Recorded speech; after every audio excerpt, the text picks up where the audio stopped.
You're listening to the Gamecasters.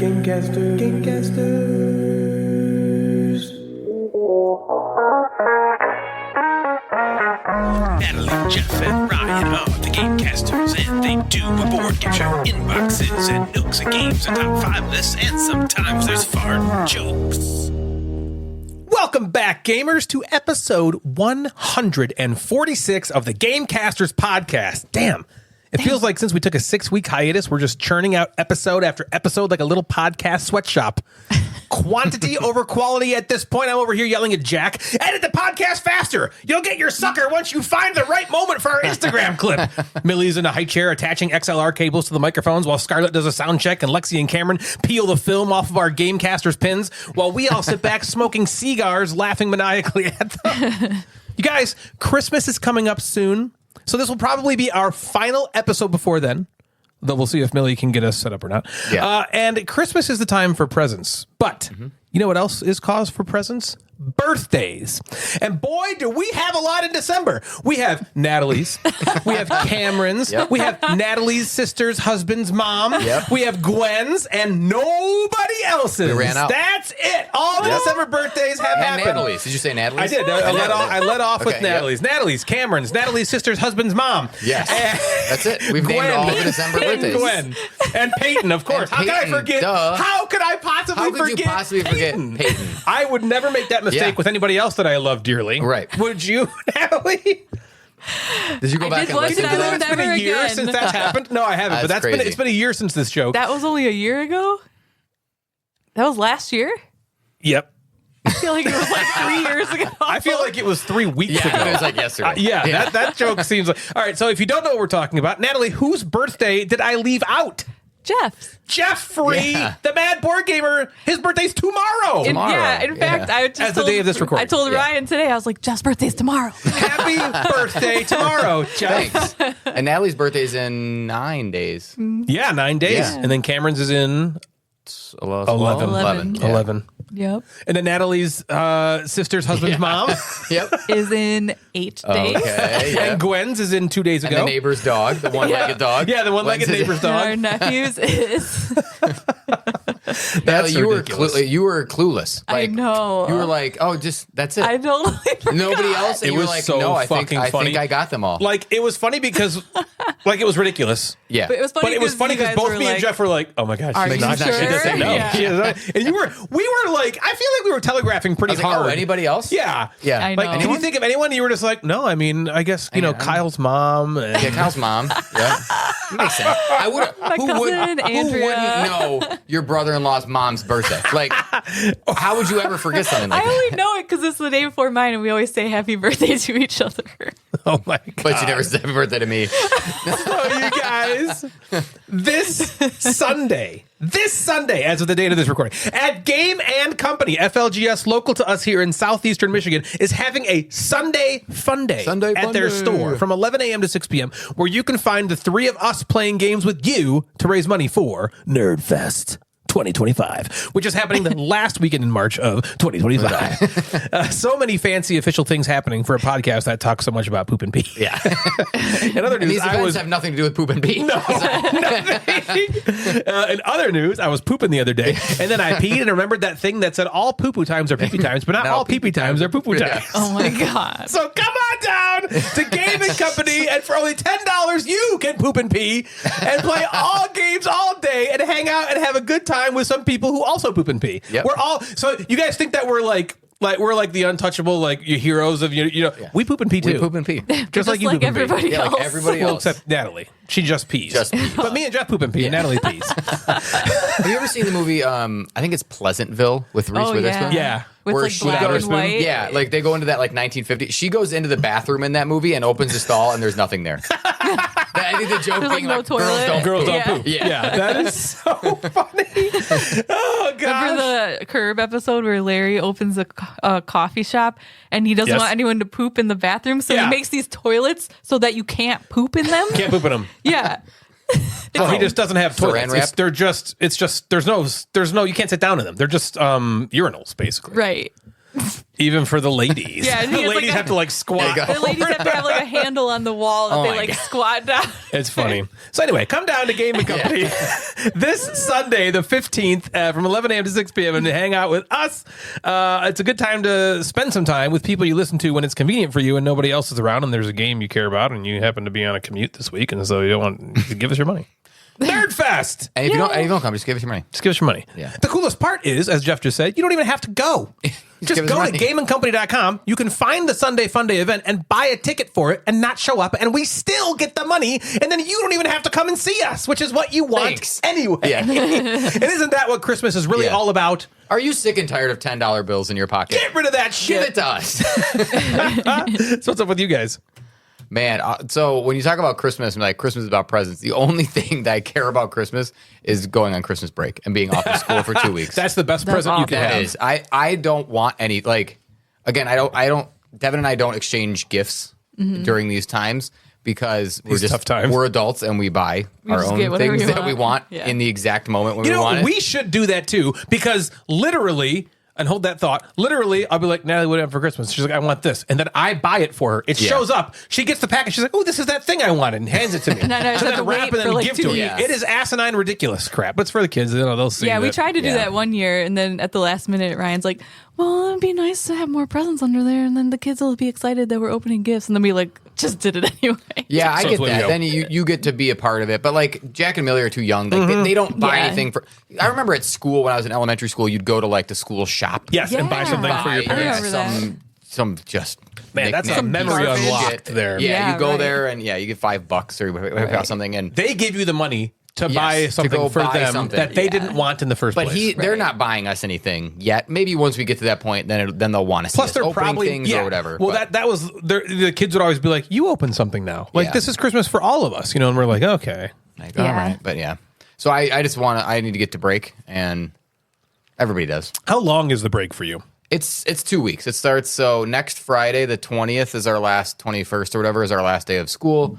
Then we get the whole week of Christmas off, and then the week of New Year's. Sweet. Yeah, that's like one of the best things. Yeah. Right. Yeah, that's awesome. And I'm off like Devin's also off at the same time. So like our breaks are with our family. Is that like your Like, pitch it's for cool. people to be teachers? It's That's it. pretty great. You I'm guys like, let can me get tell 2 you the weeks top off three near reasons. Christmas and New Year's. June, And those July, are- and August. That would be reason number Yeah, one. that's a Those good are reason. Sweet. Yep. Yep. And all the breaks. Yeah. Yes. It reminds That's me of it. this Futurama joke where And changing lives, blah, blah, blah. there's this, it's an orphanage, right? And Fry goes there to the orphanage, and they're like, Oh. the guy's like, you should consider adopting. It's a great way to Yeah. have kids without having sex. And he's Yeah. like, huh. Never thought about it that way.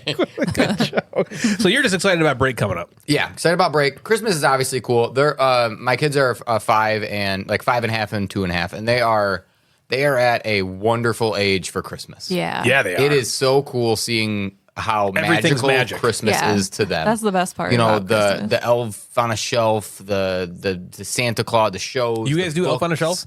It's the first year we've done it. Oh, boy.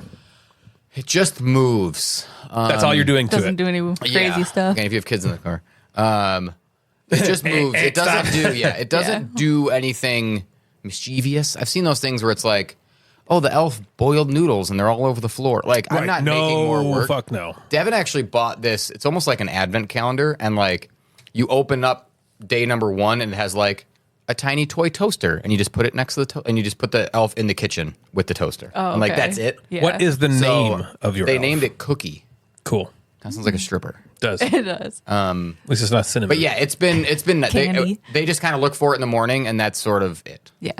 They're like, oh, there it is today. Yeah, where like did he go? Millie will wake up and be like, "Where's Cookie?" And she'll look Yeah. around for That's Cookie, cute. and then Yeah. It's like try to find it. I meant Millie is that it's cute. Oh. she's anything she does is cute. Yeah, true. That's the cutest child. Yeah. She's cute. But yeah, so it's a very cool. I think living Christmas through them is pretty awesome Yeah. because once you hit.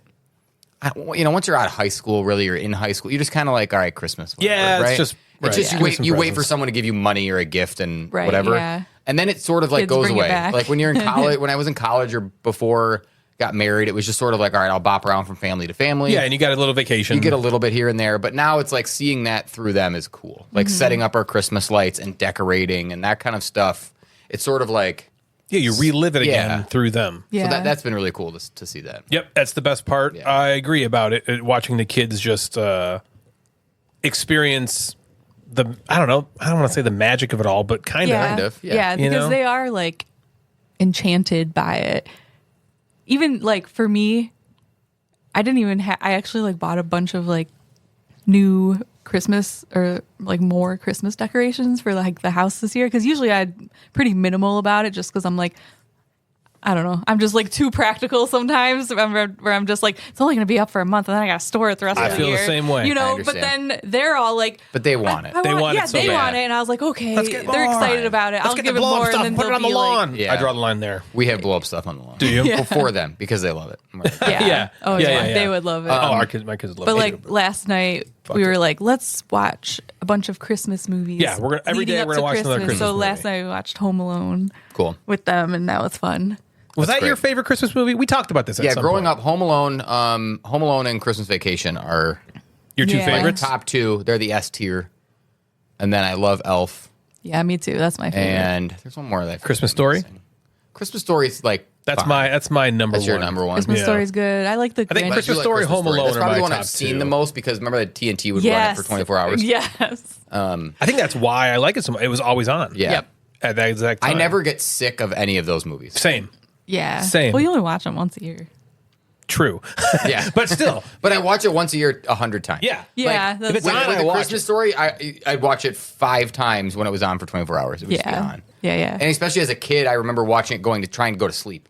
Because you're just so excited. So I'm like, I guess I'll turn on. Because it started at like 8 o'clock the Yep. night before or Yeah. something. Yep. I remember going to my grandma's and like my uncle would always be like, turn it on, Christmas Story. Yep. Really? And they'd have it playing just all day on the TV. I would. So when I was a kid and Christmas was like the next day, it's Christmas Eve, I would always trick myself, even though it wasn't. It'd be like 6:30. I'd be like, "Oh, brother. I'm tired. I'm gonna go to bed." My mom would be like, "No, you're gonna wake up at 2 a.m." And I was like, "No, I'm real tired." And she was like, "Fine, I wake up at 2 a.m." And I think that's You how actually went to sleep. I think that's how I quote unquote found out, because I woke up at 2 a.m. and then I go snoop and I would. That was one of the Yeah. most fun things for me to do was snoop. Yeah. Before Christmas morning, I would like go into my sister's room. I'd play Sonic Tube until she woke up on her Genesis. While she's sleeping in Yeah. there? She always told me, she's like, if you wake up at like 5 a.m., you can come into my room, but don't wake me Shut up. the fuck up. Yeah. Yeah. And so I would just play Sonic 2. I got real good at Sonic 2. Nice. Yeah. But that was before masturbating was cool. Okay. Because I was young. You don't want to Yeah. masturbate in your sister's room? Well, I mean, I got to have something Weird. to do. Yeah. But hey, I would have don't wake her up. masturbated in my own room, but I was too young for that. So Sonic 2 was masturbating before masturbating was a thing for me. And so I would play Sonic 2 for hours until like 9 when she'd wake up. yeah. But before that, I would be like, okay, I played Sonic 2 twice. What do I do now? I know I'm going to go snoop. I'd open her door and I'd tiptoe out and I'd look at all the presents.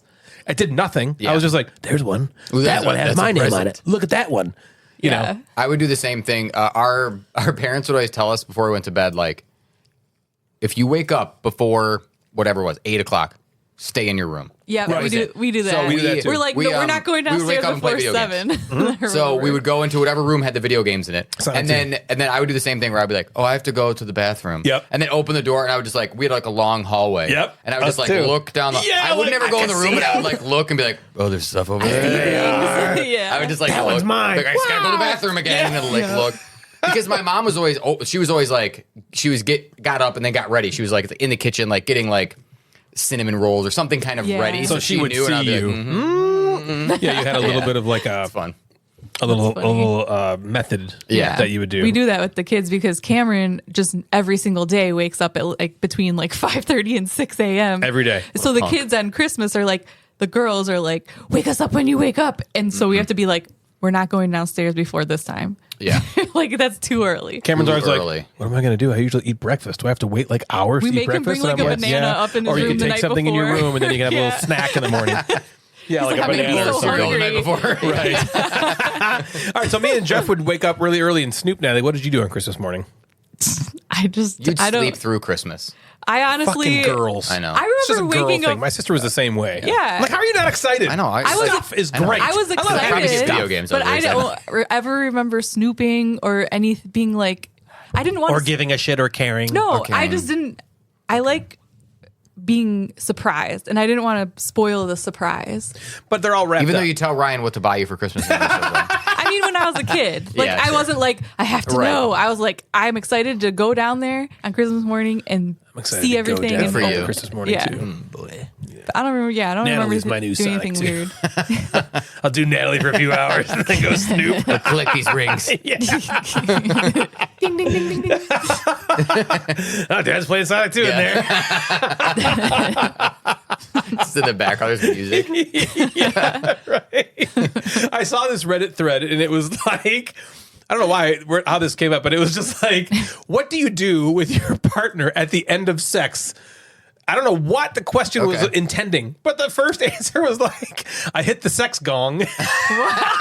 Like, oh, gong. And then everyone in the house knows that we've achieved Oh my gosh. the sex Yeah, what was gong. the goal of the question? Would be like, do you cuddle? Yeah, or just like, what do you do after it's Yeah. over? Yeah. Right.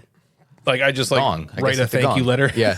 Thank you, dearly. That That was is a really good question. nice. The last I wonder what people do. handful of minutes. What do you do, Natalie? Yeah, what do you do now? I just lay there.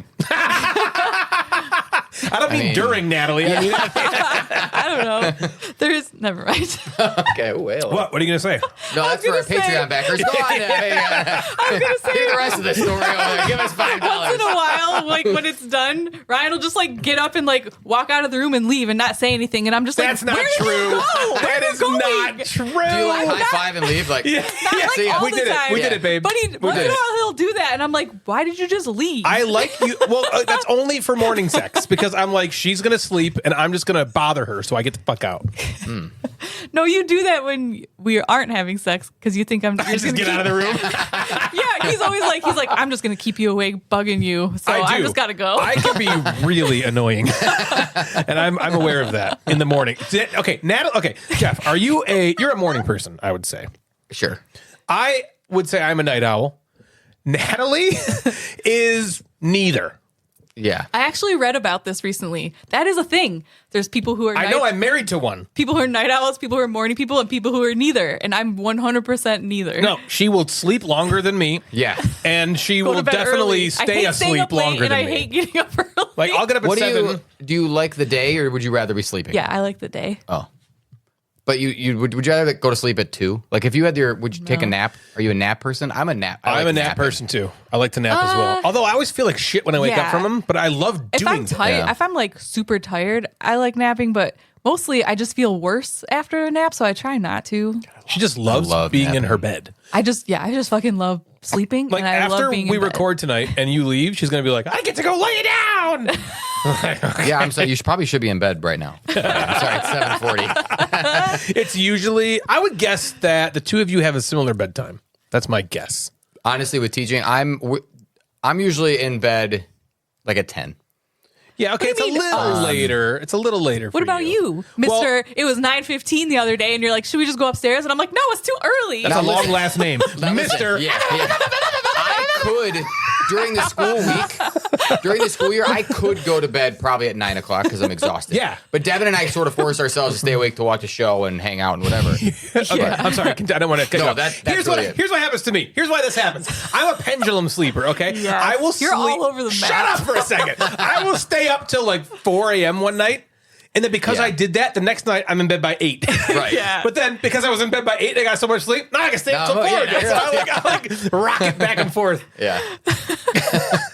But yeah, Natalie just wants to be in bed all the time. She will go to sleep at 10, okay? And then it'll be like 9 the next morning, and she's like, and I'm like, let's get up. And she's like, no! And I'm like, you have been sleeping for almost 12 Yeah, hours. but Get up! I could not tell you the last time I slept 12 hours. I It's don't been, actually at sleep least, 12 hours. I'm just in bed 12 hours. That's true. She's mostly just... Well, how long are you sleeping? 10? Yeah, I usually probably. sleep Oh, there's no way I between can like sleep. 7 and 9 hours. yeah, but like on the outset, 10... But then you're in the bed. Never less than 7. Well, because like I'll go to bed at 10, but I might not go to sleep till like 11:30, and then I'll wake up maybe like 7 to feed the you're- Dog, and then It's her favorite I'm up, place. and Your then I go back dream to in the house. sleep. is to be the grandparents from Willy Wonka Yes. and just wear a giant shirt. She wants to be in And just bed, sit in bed constantly, all day not long. having Because I sex with don't me. want to Yeah. be in bed Okay, all fair day, enough. but I love being in bed between like 10 p.m. and and like for 9 literally a.m. 50% of the day. Yeah. Right. Half of the every day, Yeah. she loves it. Yeah. The other half, she wants to do shit. I just can't wait to go to bed, and I don't want to get out of bed. Yeah, But you can't in wait- the daytime, I'm happy not being in I was bed. like, I'm happy. I mean- just want to stay awake so I can do stuff. And she's like, "Are you kidding me? Being unconscious is the greatest feeling in the world." I'm like, "There's no Yeah. feeling I'm to like, it. I You're can't dead." wait to I just mean, your be, bed like, is soft asleep. and life is hard. So I get that. Yeah. Yeah. Well, sometimes, you just want to turn your brain off, and that's the way to do it. Just Right. be unconscious. I can't take this guy. Oh God, I gotta get away from him. Knock myself out. Life is stressful. I just want to feel nothing. Sounds like a problem. I love you too. Yeah, if I'm unconscious. It's like that thing where it's like you're at the doctor and the doctor's like, "Are you feeling any signs of depression?" And they're like, "Well, no more than usual. What's normal? Nothing. Nothing is normal." Oh God. Then yes. I'm depressed. That's funny. All right, so enough of that bullshit. Jeff, It's not banter, it's bullshit. it's bullshit. Banter or bullshit? Here's our next segment. Jeff, let me ask you this question. Have you been playing any games about cheese? I was working on my night cheese. I heard you singing. I saw you playing night cheese. I was doing night cheese. Yeah. Okay. Why is this game everywhere? It's everywhere. Okay. I know This it game is. is Fromage. Fromage. Good. Don't be like me with run, Yes. run. Fromage. I called it fromage. She's like, what's this fromage? So you just fromage around the I'm like, basement. no, it's. You go in the garage and I was like, fromage what's this around for fromage something. game? What does this mean? And I'm like, cheese. And she's like, what Cheese. exactly? I'm like, it's French for cheese. Fromage. It literally means Yeah. cheese.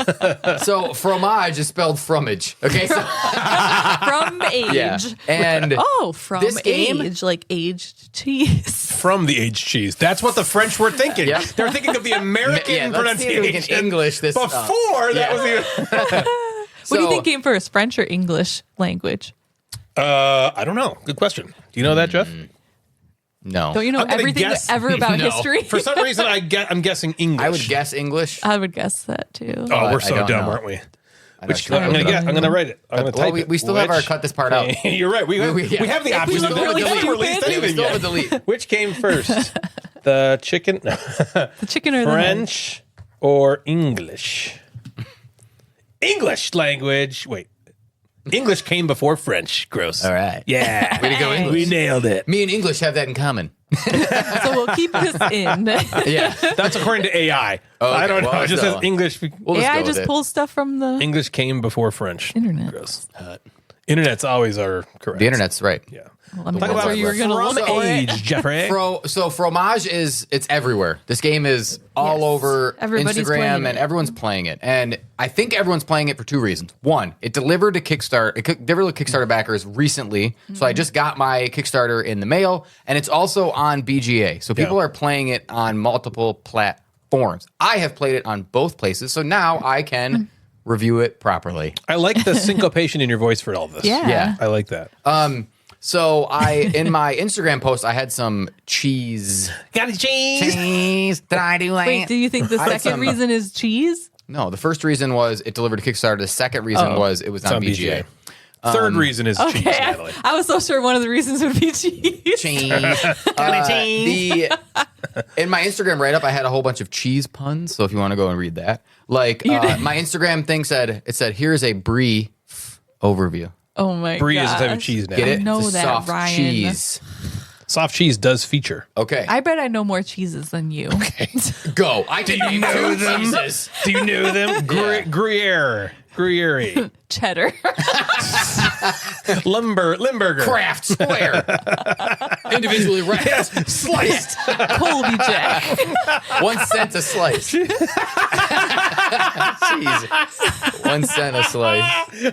Oh, God. You buy an individually wrapped slice of cheese?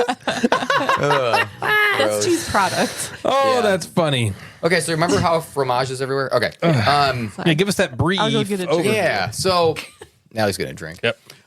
Get Jeff one. This is... Oh, he's got one. I think I'm okay. Okay, so this is a simultaneous worker placement game where players are making, aging, and selling cheese. Cheese. Okay, main board is awesome. It is a circle. Sir. And this circle is... You guys ever seen a circle board? It's amazing. They're usually rectangles. They're usually squares and rectangles. This shit has no edges. There's also no sides. It's just a circle. Ryan, breathe. Oh my god, that was so funny. This board is awesome. It's a circle. He's right though. When you were getting hyped up there, Yeah. I was like, it's a circle. And you said it, I was like, yeah. Circle. That's Ryan's favorite part is that it was a circle. I love Yeah. that. Oh It's beautiful. my god. So this circle is made up of 4 quadrants. And in the physical copy of the game, it is actually 4 Good god, that's your worst part. It is actually 4 quadrants. So it comes apart and clicks together God. to make a circle. It's like if you took a circle pizza and you cut it into 4 slices, that's what it looks like. They click together. So really the quadrants of the board are sort of randomized when you play. And each quadrant is pointed at a person.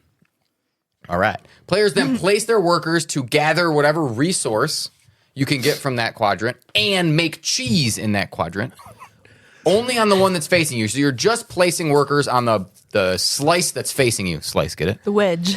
The wedge. That's cheese too. cheese. That's a cheese pun. Yep. Once workers have been placed on the board, either to get resources or to make cheese, the board then rotates, and players do the same thing on their new wedge slice quadrant of the board. Get it? Slice quadrant. Got Slice it. quadrant. Yep. Wedgie. Cheese workers. That's what I'm calling them. Achievements. Yes. Cheese workers. Cheese workers only come back to you. Gross. They only come back to you after after the board rotates if the cheese that they're sitting on is pointed at you. Stop for a second. That is a clever little mechanism. Clever. It's a very it's a much simpler version of something like like Zolkin. Yeah. You place a worker out there and you might not get it back the next turn. Yeah. So there are there's different they're called for the theme, it's like aged cheeses. It ages back to you. So cheeses that age 2 or 3 months aren't going to get back to you for 2 or 3 turns. Jesus H. Christ. Oh my god.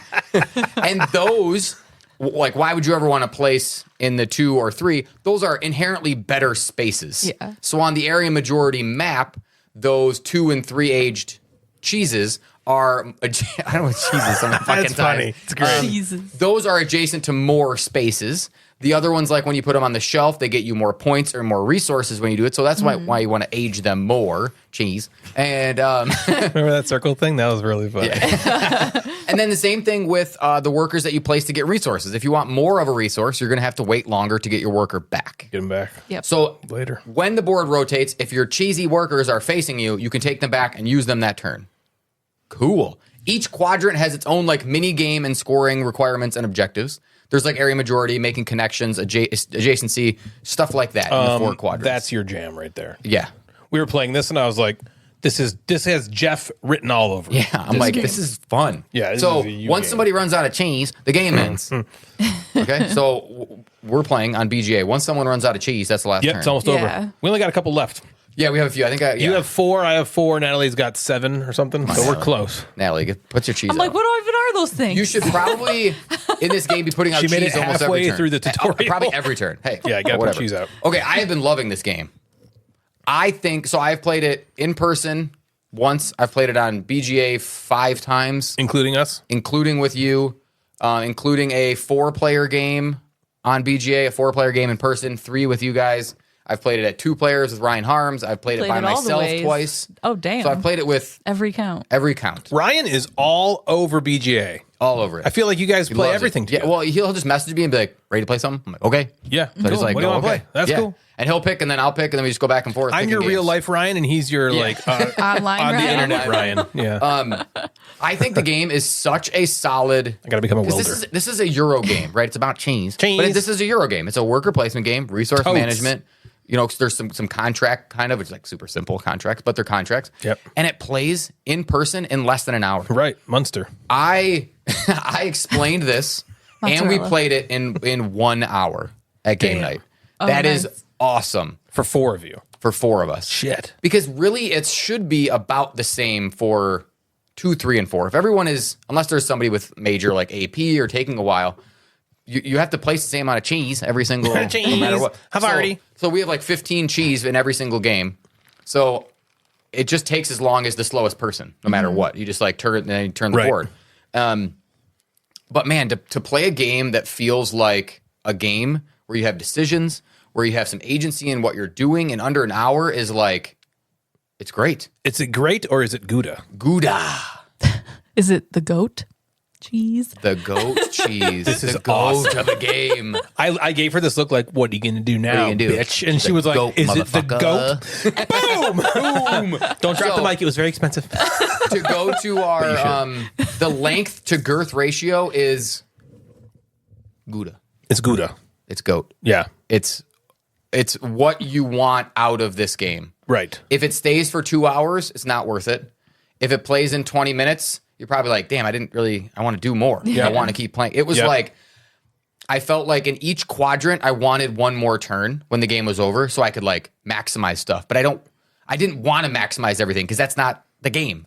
You want to be just short in some things, right? To feel like I can do better next time. Plus, you I have can to do better be, next time. because you only have so much cheese to go around. Yeah. So you can't do everything. Right, like I've put already in our game on BGA, I've put 4 pieces of cheese in one quadrant, Right. and I only have 1 in the other one. Yeah, you gotta sacrifice somewhere. So you're sacrificing, or I'm sacrificing my workers to get the resources to maybe do a lesser cheese.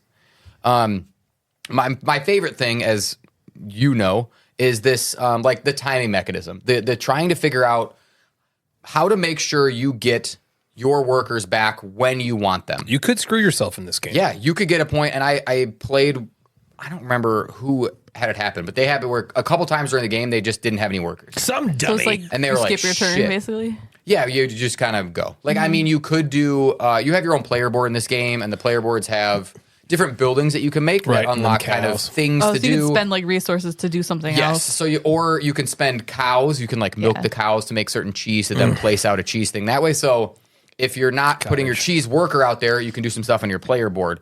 But you want to You don't want that to happen. time where you at least have one of your workers, probably 2, because if Yeah. you have 2 workers, you get resources and make cheese. How often do you have 3? I haven't only Rarely. had 3 the first turn of the game. Rarely. Unless I'm trying to set something up. So the only time you'd ever place 3 workers is if you unlock that first part of your player board that has you place the third one and get a resource. So on your player board, they have those buildings. The far left one is you put a worker on there and you get one of the resources that's there. And then it comes back to you immediately because it's pointing at you. It's the only time you can ever place 3 workers. So having 3 is a little bit of a waste unless you want choices of what color cheese to make or what type of cheese. It's interesting to me in this game. Can I? Yeah. Okay, I don't want to cut you off. No, go. It's interesting to me in this game how. So worker placement games typically come in one of 2 varieties. The first is you place a worker and you get the shit right away. Yeah. And then the second variety is you place the worker and you don't get the shit until you pull your worker back. This game does both. You get the shit right when you place your worker, but you got to leave it there and it only comes back to you Yeah. when the time comes up. So it's a little bit, it kind of fuses those 2 together. Yeah, because it's always like, you're like, oh, cool, I can get 3 berries right now or 3 Right. cows right now. But I got to wait 3 turns that's a to lot get of that back rotation. for Yeah. just some resources. And that I love that little puzzle. And I have felt through the 6 plays or whatever, I've felt different every time. Like I have 4 cheeses on that one quadrant that we're playing. I don't think I've ever done that in any of my games. That's cool. And I thought that was cool. I was like, okay, well, it's set up kind of for me to use my cow to place an extra cheese in this spot. Let me just run with it and see how that kind of works. The scoring is super simple in all the quadrants. Those can be explained instantly, right? If you played any games, you understand like you need cheese adjacent, and it does like in every game you need cheese adjacent. Cheese adjacent. You know what area majority is. You can count. You just need to put things on shelves for one of them. They're very simple, straightforward scoring mechanisms, but there wasn't any questions as things were going around like, how does this score, or what do I do in this So quadrant? simple. It was really simple. So the mini games are awesome, and you want to win them all. Like the goal is to win those quadrants as best as you can. And there's a little bit of as I played a few times, I started to realize like there might be a sense where I want to wait to play my last cheese because I want to put my last cheese in the area majority quadrant, and currently Natalie's there. If I place my last one now, the game is over. Natalie has this. Maybe I wait for it to turn, take my chances with Ryan taking that quadrant, but then I get to place the last cheese in the area majority. And I thought that was also kind of cool to just figure out that timing. The game just like, it hit for me. It like checked a ton of boxes. The fact that it can play in under an hour, and it gave me like the feeling of a Euro game. Yeah. So you guys are halfway through a BGA play. I think we're a little more. We're a little more than that. half. We're So in the 60-some percentile. It feels like we're halfway closer height. than that because It will happen it's your quick. turn. Yeah, you we currently might be have like 4 cheese. I think you turns. have 1 in your inventory, so you're likely going to play 1 and then only have 3 left. Yeah. So we then could only be a down to couple at most turns 3 left. turns Yeah, like if 3 turns maybe total. Yeah. Maybe an entire revolution of the board. Maybe. Yeah. Can I go? Do you want to go? Oh, go ahead. This game has a lot of things I like. And one of those things is I think it's really cool. And I really enjoy the fact that you can block me, but not on my turn. So when it's my turn, I'm the only one that gets to place workers in my slice. Yeah. And that feels really good because I can just sit there and be like, what do I want to do? I don't have to worry about, shit, is he going to take this space? I do, but Not right now. not right now. Not right Not now. at this. Yeah. Not at this moment. Like the first turn of the game, especially, it's everything's blank, and you just get to do whatever you want. And it's really interesting to me. That was what drew me to want to play it. Was that specific thing where I read Bill's write up about it. Yeah. He loved it. Yeah, and I was like, he's making it sound really fun. He was like, "Are you going to get rid of this game so I can have it?" Because he just when he ever comes to my house, like, give him a game. fucking buy it, Bill. I know. Just buy a game, man. But that was like the coolest thing I thought that made me want to play it. Yeah. And then when I went through the tutorial on BGA, another thing showed up that I liked about it, which is that timing aspect. And I don't really have a good grasp on it in my first play. It'll definitely Neither take did I. Yeah. more to learn the cadence of the game and learn the beats and, because in timing games, there's always that when is it a good idea to go 3? Yes. Versus no, I'm just going to go 1 here for both of these and get 2 back. Yeah, and then I get him back next time. And then I'll do 3. something good. Because then I'll get the other one back that was Yeah. 2 turns away before, and now it's That's the kind of itch I enjoy scratching in a game like this. I thought the mini games were cool, but I think I was expecting a little more from them. You know what I mean? They're very static. ho-hum. Yeah. They're very just like, oh, okay, you just want ones in a line. Oh, you just want both on a table. Oh, you just want ones in a straight line. Oh, you know what I mean? I was like, okay, these aren't doing anything for me exciting wise. Right.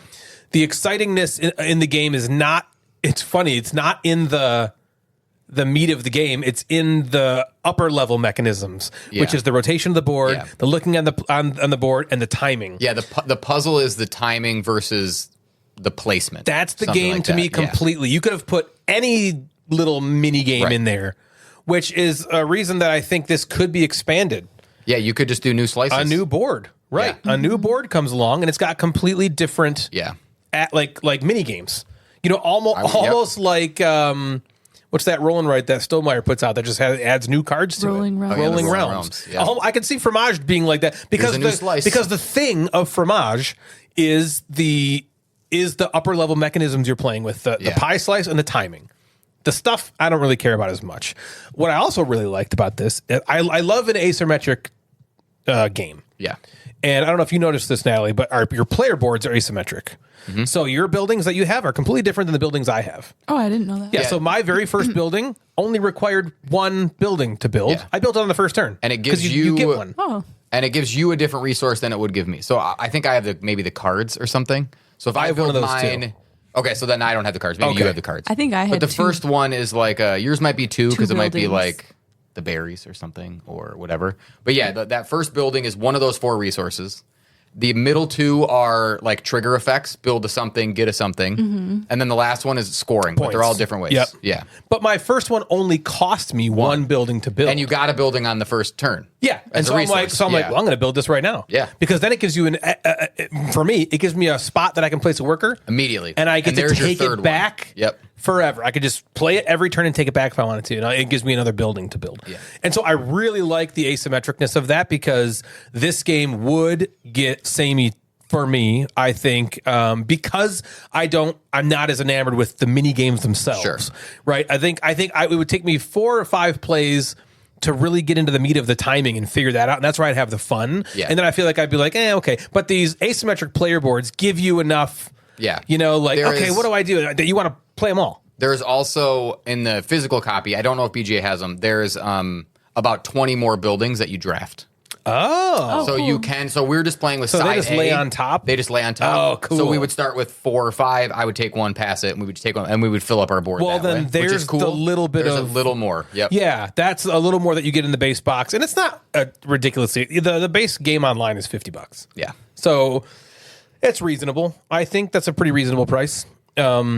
I liked the game. I liked it. I mean, it's interesting to me that the higher level mechanisms are what really draw me to the game. Yeah. And for that reason, I would recommend it. I think, especially with Natalie, a you circle having fun? board. Do you Well, wanna she doesn't know hold- what do the you fuck wanna hold she's off? doing. Yeah, I'm gonna hold up. Okay. I'm gonna pass. Not because I don't like it, because I was just don't really know what I'm doing. We were. Yeah. I mean, so I was okay. like in the middle of working, and then We really wanted to I get didn't this want to played. hold you guys Yeah. up, so I was like, I feel like I'm just pushing. You were buttons. not holding me up at all. I know. I No. immediately would go and then put my phone down. No, I mean, I was not concerned that you were Yeah, going no, to yeah. hold me up. I don't care how long it takes. Yeah. That's the whole point of the Right, BGAs. Yeah, that's it's, true. asynchronous. But I know you wanted to do it before we talked about it or try Yeah. to get a sense of it. Yeah, so we wanted to play it first, and we were both kind of looking at the tutorial. Yeah. Mhm. But we would I gotta go to a meeting because we're trying Yeah. to like wedge it in during work. right. And I gotta go to a meeting. Gotta take care of this. Gotta do that. And and yesterday it was like the day It was got like away I from got us. the gist of like Yeah, you're like, okay, the put it out. actions, but I didn't understand when I started playing like how to score. There's and a so when I'm couple- playing, I'm like, I'm just picking stuff Yeah, because you're I just don't picking really, spots I and- didn't There's like really a learn the couple scoring little stuff. nuances. You know what I mean? Yeah. Like it's so simple, but then it's like, how do the berries work? How do the Right. cows work? What do you Yeah. do? How do Mine's you like, make how do I get some those? jam? Yeah, like getting the jam was that was a trick for us for the first 50. Yeah. Only because we didn't look at the rule book at all. We just learned from the tutorial of the game. Yeah. I even went back and I was like looking for jam, but I didn't really see anything. Jeremy Jam. Yeah, and that's where some of the tutorials on BGA are like, here's how you can just get going. Yeah, it was good But for when that. you want the nuance, when you Yeah. want these things of like little things, now here are the extra rules. I opened the rule book. I was very happy that it was only like 3 it was pages. great. It's a really good rule book. Yeah. I was impressed. So Matthew O'Malley is one of the 2 designers on this game. Can you name any other games he designed, Jeff? Can you think? No. He's a Between Two Castles, the castles. of Mad King, Between Two Cities, The Search for Planet X, Oh yeah. First in Flight. That's Did a you play good one. First in Flight? Yes. Yeah. And then the other design partner on here is Ben Rossett, who has done games like The Search for Planet X, Between Two Castles, Between Two Cities. they're partners. And have you Hey. played First in Flight? I have. And I would say, like, if you just one more thing, if the physical copy of the game does give you a better finger pads experience. Oh, yeah. It is Yeah, I'm sure. cool. Well, do you to have? Is spin there the like a board. deluxe version? Yeah, the deluxe version has a player mat that goes underneath to create the lazy Susan of the board spinning. Yeah. Oh, okay. And it just holds it in place a little better. And then you get wooden components for the berries and the cows and the Which aren't the necessary, animal. but it's cool. Not necessary, but cool. And it has a cool feeling. Like all your cheeses are like little wedges. They're wooden wedges. And then your workers are they have like a hollow cheese and their head sticking out of it. And they go on top of the cheese wedge. Right. And then when they're literally turning around looking at you, you take them back. That's cool. oh wow. and it I just- was wondering. it gives yeah. because online it says like 3, 2, 1. Like how many Yeah. turns you have left. And so in then the theory, it buildings would are be the- 3D then? Yeah, the buildings are wood. Yep. If you weren't playing it with like, it would just be when the wedge is pointed at you is when Okay. you would take it back. But they have little. Like on Everybody BGA. has their own like little unique cheese man faces and cheese cool. women faces, and it just is it's a cool experience on the table too. Yeah. So if you play it on BGA, like not necessarily you, but the universal you out there, you play it on BGA and you're like, this is cool. The physical copy is very Much cooler. It's It's much also very cooler. cool. 9 times out of 10, it's going to be. It's pretty cool. Like Yeah. it's cool that BGA does the work for you, but this game is not Yeah. such that you're going to be like, oh, thank God I can play it on BGA, so I don't have to manipulate the Right. piece. Right. It's not one Yeah. of those kinds Or of like games. the setup is easy. I don't know if you've noticed in our wedges, because we're playing a 3-player game, some of the places are Yeah, you blocked can't off. go on them. Yep. The wedges in the physical copy of the game, they have a almost a card that slides out, and we slide in the 3-player one. So for the table ones, you know how there's some of the table ones have X's on it. Yep. I would slide out the 4-player card, and I would put the 3-player card Cool. in, and there would be X's over the spaces we just can't go to. That's cool. Which could be a way if they can figure out a way to expand the mini games but keep just the card system. Yeah. that would be cool. Man, would that be cool? But I'm looking forward to the Wouldn't new future mini of games this be game. fucking cool? Yeah, it would be. I'm not saying they have to replace them, but wouldn't that be a cool Yeah, I would say way to if you gave me add on to this game? 2. Yeah. 2 in every You expansion. just mix and then them it's in like whenever mix you them want up. to. Yeah, pick kind of like I'm trying to think of it. What game does that? I can't. Of course, I'm going to blank. But also, I wanted to say something else that I just thought of. That's kind of funny. So we were talking with Shelly. I'm going to call you out a little bit, Shelly, about a game that might still be in Jeff's top 10. Maybe not. It's called Homesteaders. Homesteaders. I mean, it's whenever I play it, I'm like, this game's damn good. It's a so great game. Well, she was like, "Oh, I never heard you talk about it on the podcast." And so just randomly, the other day, I was talking with Jeremy, OG Gamecaster Jeremy, and I was like, "Have you ever gone back and listened to the original episodes?" And he was like, "Let me do that." And so we both did. So I'm back and listened to episode 1 and 2. In both of Nice. those first 2 episodes, we talked a lot about Homesteaders. Really? I mean, not that I don't know Yeah, that she went she all the way remembers back. that, but it was just funny because I was That's like, funny. I'm pretty sure we have talked about it. Yeah. And then the first 2 episodes, I'm talking about Homesteaders, and I'm like, okay, we do talk about that. Yeah. Going all the way back to episode 1 And 2. and 2 so far, maybe 3. I'll keep Yeah, listening. keep I'll let going. you know. Maybe 4. Could be. Maybe 5. I could see that. Get this. Maybe 6. Maybe what about 6? That's a realistic possibility. Say sex. Yes. What about sex? I don't know about that. I don't know if I'm into it. I don't know. That was Fromage. What else you got? Fromage. I would go. Let's talk about Fromage again. No, just kidding. Okay. I heartily recommend Me too. Fromage. I think And if you want to give it a run on BGA, I'm happy to play with you. Because it's a game at this point I could do very quickly and Yeah. play with and I know the rules front and back. Where if you had questions, I could be It's able not- to do it. and it's very not a quick. hard game to pick up. It's not. It's not like. Oh, I'm going to play Arc Nova for the first time on BGA, and you're like, God damn, I don't know. There's What a lot do of I rules. do? This is pretty streamlined. it is. I think one of the learning curves on BGA, if you're not used to BGA, is honestly the buttons. Yeah. Okay. What buttons do I have to press to manipulate this stuff? Or where it'd is be easier my in the own player board? Where's my information Yeah. versus other people's I think it would almost be easier IRL. It in is. a way. Yeah, you know what I fair. mean? It's nicer. Yeah. Okay, I have a game that was on my Gen Con list. If you go back and listen to the Gen Con episode. I'll do that right now. Okay.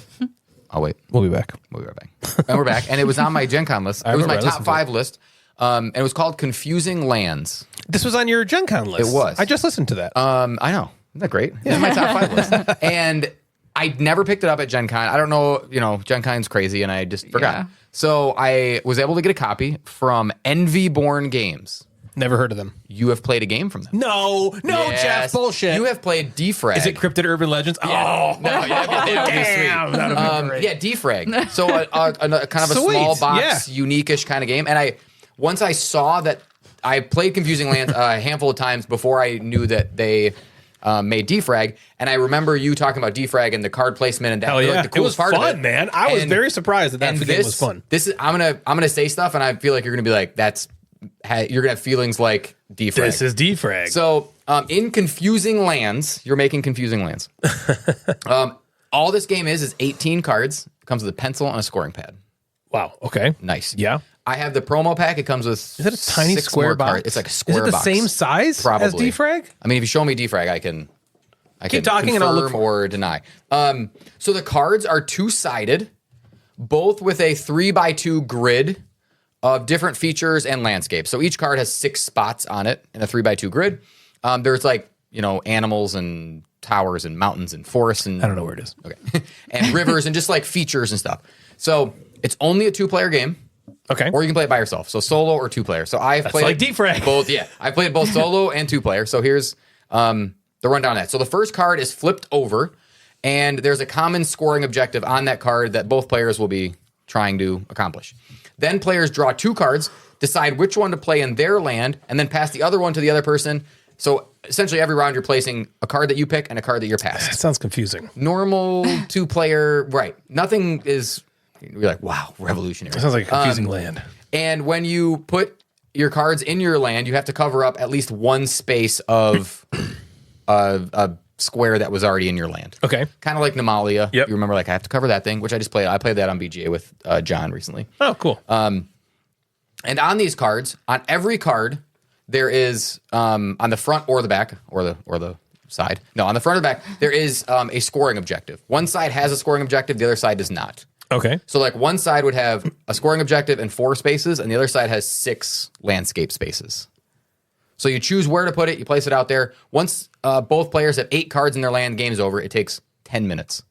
It takes 10 minutes if someone is taking 5 minutes longer than it should. This is making me want to It play is defrag. so What the fuck is that? It is so fast. Is it at your desk? And you score based on all of your scoring objectives. So you have the common one that both of you are scoring, and you have everyone that's in your landscape. And then you lose 10 points for every scoring objective in your landscape. Oh. So you're essentially starting with negative points Right. for every scoring objective you pick. Make some sense a little bit? Yeah. Yeah, and you total your points, whoever wins. Again, it does remind me a lot Yeah. of defrag. Yeah, because I remember you were talking about like having to place things, but you cover up this one to do this. So because and if there's a bunch of them there, you don't score. yeah, so so I've been like loving this game. It takes me 5 minutes to play a solo game where I will walk downstairs and Devin will be like, "I'll be down in 5 minutes," and I'll play a game. Wow. And the box is so small, I could put it in my pocket. It's a game that has so many situations. If you're one of the gamers that's like, I need games to play in restaurants and in line, and okay, maybe not in line, but in restaurants or by myself, or I need 5 minutes at my desk, giving birth, all this kind of stuff. Like, this game can be played almost anywhere so fast, and that's a huge upside, I think, for the game. I love that you can't just luck into points. There is a possibility, again, it's a 5 to 10 minute game, that Natalie hands me a card, and that scoring objective I already somehow made on my board. Yeah. And I then get points for it. But that's going to happen both ways and whatever. And there's the promo pack has scoring objectives that are on your opponent's board. So I would get points if Natalie puts mountains in her land. Yeah. So that could be something you could pay attention to. Like, I'm not going to put mountains in there if you're going to score points. But I think there was also just a little bit of... It felt more like I had choice, and I was creating my own weird landscape, Destiny, the confusing landscape, because in a 5 minute game, sometimes you don't have, again, this agency or this control over what you're doing. Right. I had a lot of choices. What side of the card do I want to put another scoring objective in there? I don't want to put 6 scoring objectives in 8 cards. That's 60 points to lose. I can't make up that ground that fast. But it is sort of tempting. But it is tempting because you're like, ooh, look at all these. 2 more I can cards. score all these. Or the symbols on the objective side might be the ones you want for the other scoring objectives. Now you're adding a scoring objective. So there was a little more decision than I initially thought. And what was cool is I played it solo, and I got like 30 points, 20 something points. And I'm like, I got to play again. Yeah. And then I got a little more. And then I got a little more. Yeah. I was like, oh, I'm figuring it out. And then I got less. And I'm like, okay, now I got to do it again. And I just like, that was really fun, where I just wanted to keep like, let's rack it. If the two of you played it, you would play it and you'd be like, we're doing it again. Again. And it was just so cool. So I'm hoping that, so I got the promo pack. I would love for this game to keep living. The promo pack also goes from 8 cards to 10 cards. So you play like 2 more kind of rounds. Actually, just 1 more round, because you'd get one and then they would pass you one. But just like little tiny cards, packs could just keep this game sort of alive and fresh. Because new landscapes, maybe. I could, and same thing with Fromage probably is maybe 10 plays in, I could be like, all right, I see it. I get it. I know what the little games are. I know how to score the most points, or like 3 or 4 objectives is the sweet spot. Let's just do that. But I would love this game to sort of stay alive and keep doing a promo pack. Every Gen Con I go to, I want to grab a Confusing Lands promo pack. Is what I want. Get a new one. Because in the promo pack, they also had like there was double landscape. So there was a mountain and a forest on the same square. I'm like, okay, cool. That's cool. Just an easy way to build it up. Change it up slightly. Just move it over slightly. So I've been playing the crap out of it. I think I have 5, 6, 7 logged plays of it already. And counting. And it's fun. Well, look, user Easter End says, literally my favorite game. I've played it so much with so many players. It's so satisfying for 18 cards, portable game. I'm just desperate for an expansion. Yeah. Oh. And the promo piece, you get the promo pack. Madame Senator says, I had the chance to play this game. The mechanics are far better than I expected from such a small portable game. Each play is varied enough to keep you playing time and time again. Both of those are 10 out of 10 reviews. Now, what I like about this, I haven't played it all. I like that the designer and the artist are the same person. Zach cool. Eldzvoog. Okay. The art's cute. It's like cute artwork. It's cute art. I'm always extremely impressed when the artist and the designer are the same person. Yeah. Like Ryan Lockett. Don't Yeah. like his games so much, but it's so impressive to me because he's a very talented artist. He's very Jeremy and Pete, story. same Like way. he creates this whole world like that. He's got He's a Yeah. creative and talented guy. Like I said, Jeremy Pete, same Yep. way. Designed Grit, did all the art for it. This guy, Zach Eldzvoog, designed Confusing Lands and did the art. Very cool. Yeah, I will be looking for, I think, Envy Board Games with you liking Defrag, me liking this one. I'm excited to kind of what they see, got next. see what they do next. Well, Like, it's funny because Defrag was like, yeah, it's a funny joke. Gotta buy it. Bought it, and I was like, oh, this is actually fun. this is Yeah. actually a cool game. and this was kind of the same where I was like, okay, maybe this give me a play or two for a $10 game or whatever. Yeah. But now I'm like, You're like, this is actually pretty cool. play it. Well, it wasn't on your top 5 Gen Con games. It was. I mean, that's pretty it sweet. would have lived up. That's cool. So that is Confusing Lands. Confusing Lands. All right, guys, I want to talk about what the hell makes games so special and the three of us, evolution as gamers. I have been really into role-playing games lately, which is still in that tabletop realm. Yeah. It's kind of my jam right now, and I wanted to talk about Has it crossed over into the bedroom? that's the only place Natalie will play it. Oh, okay. All right. Fortunately Well, and that's not bad. unfortunately. Yeah, good and bad. Unfortunately Right. and Tonight I'm fortunately. going to be a troll. Yeah. Tonight I'm going to be asleep. I'm gonna be a sleeping giant. I'll be in bed. She'll be asleep. I'll be next to her. I'm like, honey, I rolled a 20. You have to wake up now. No. But I want to talk about the reason why I've been loving them so much and how it progressed. Grit, like I just talked about a second ago, is the game I've been playing so much of lately. Not just because I worked on it and I'm incredibly proud of it, and Jeremy, the OG Gamecaster, designed it, and I have a streak of rabid narcissism running through my body. But it has really been speaking to me, and I've been trying to analyze what the hell that's all about. What the hell? Because it's about something. What's going on? Why am I gravitating more towards role-playing games than board games proper? And now I understand this is not an RPG podcast, so I'm not going to talk about the RPG itself or RPGs themselves, but more the feeling that I'm getting while playing them and how it relates to the feeling I first had with board games back in like 2010, which is, oh my gosh, that's a long time. Isn't that annoying that that's like 14, years almost ago? 15 years ago? That's annoying. Ooh, Are you 'cause sure it it does wasn't not like feel that you sure way. it wasn't like 2 years ago? 'Cause Exactly. That's annoying. And as we get older, time is just going to feel shorter. So Yeah. when I first got into games, it was all about Hero Quest, which is honestly sort of RPG-like. It was a dungeon crawl. There's a dungeon master even who took the players through adventures, and it was a lot of fun to kind of be free and do what you want and get creative. But with the framework of a game, and we were playing cooperatively, and I loved that a ton. And then the first progression happened. I wanted something else, something more. And our friend Bill found that something more with Arkham Horror, Right. and which wasn't a huge shift in the type of game, right? It was still like a dudes on a mappy cooperative, fight cooperative fight type stuff thing. game, right? But at least it allowed him to play with us, Yeah. So he wasn't the DM doing that, right? And then finding Board Game Geek opened up all the floodgates, right? We discovered this whole wide world of board games. What a feeling that was.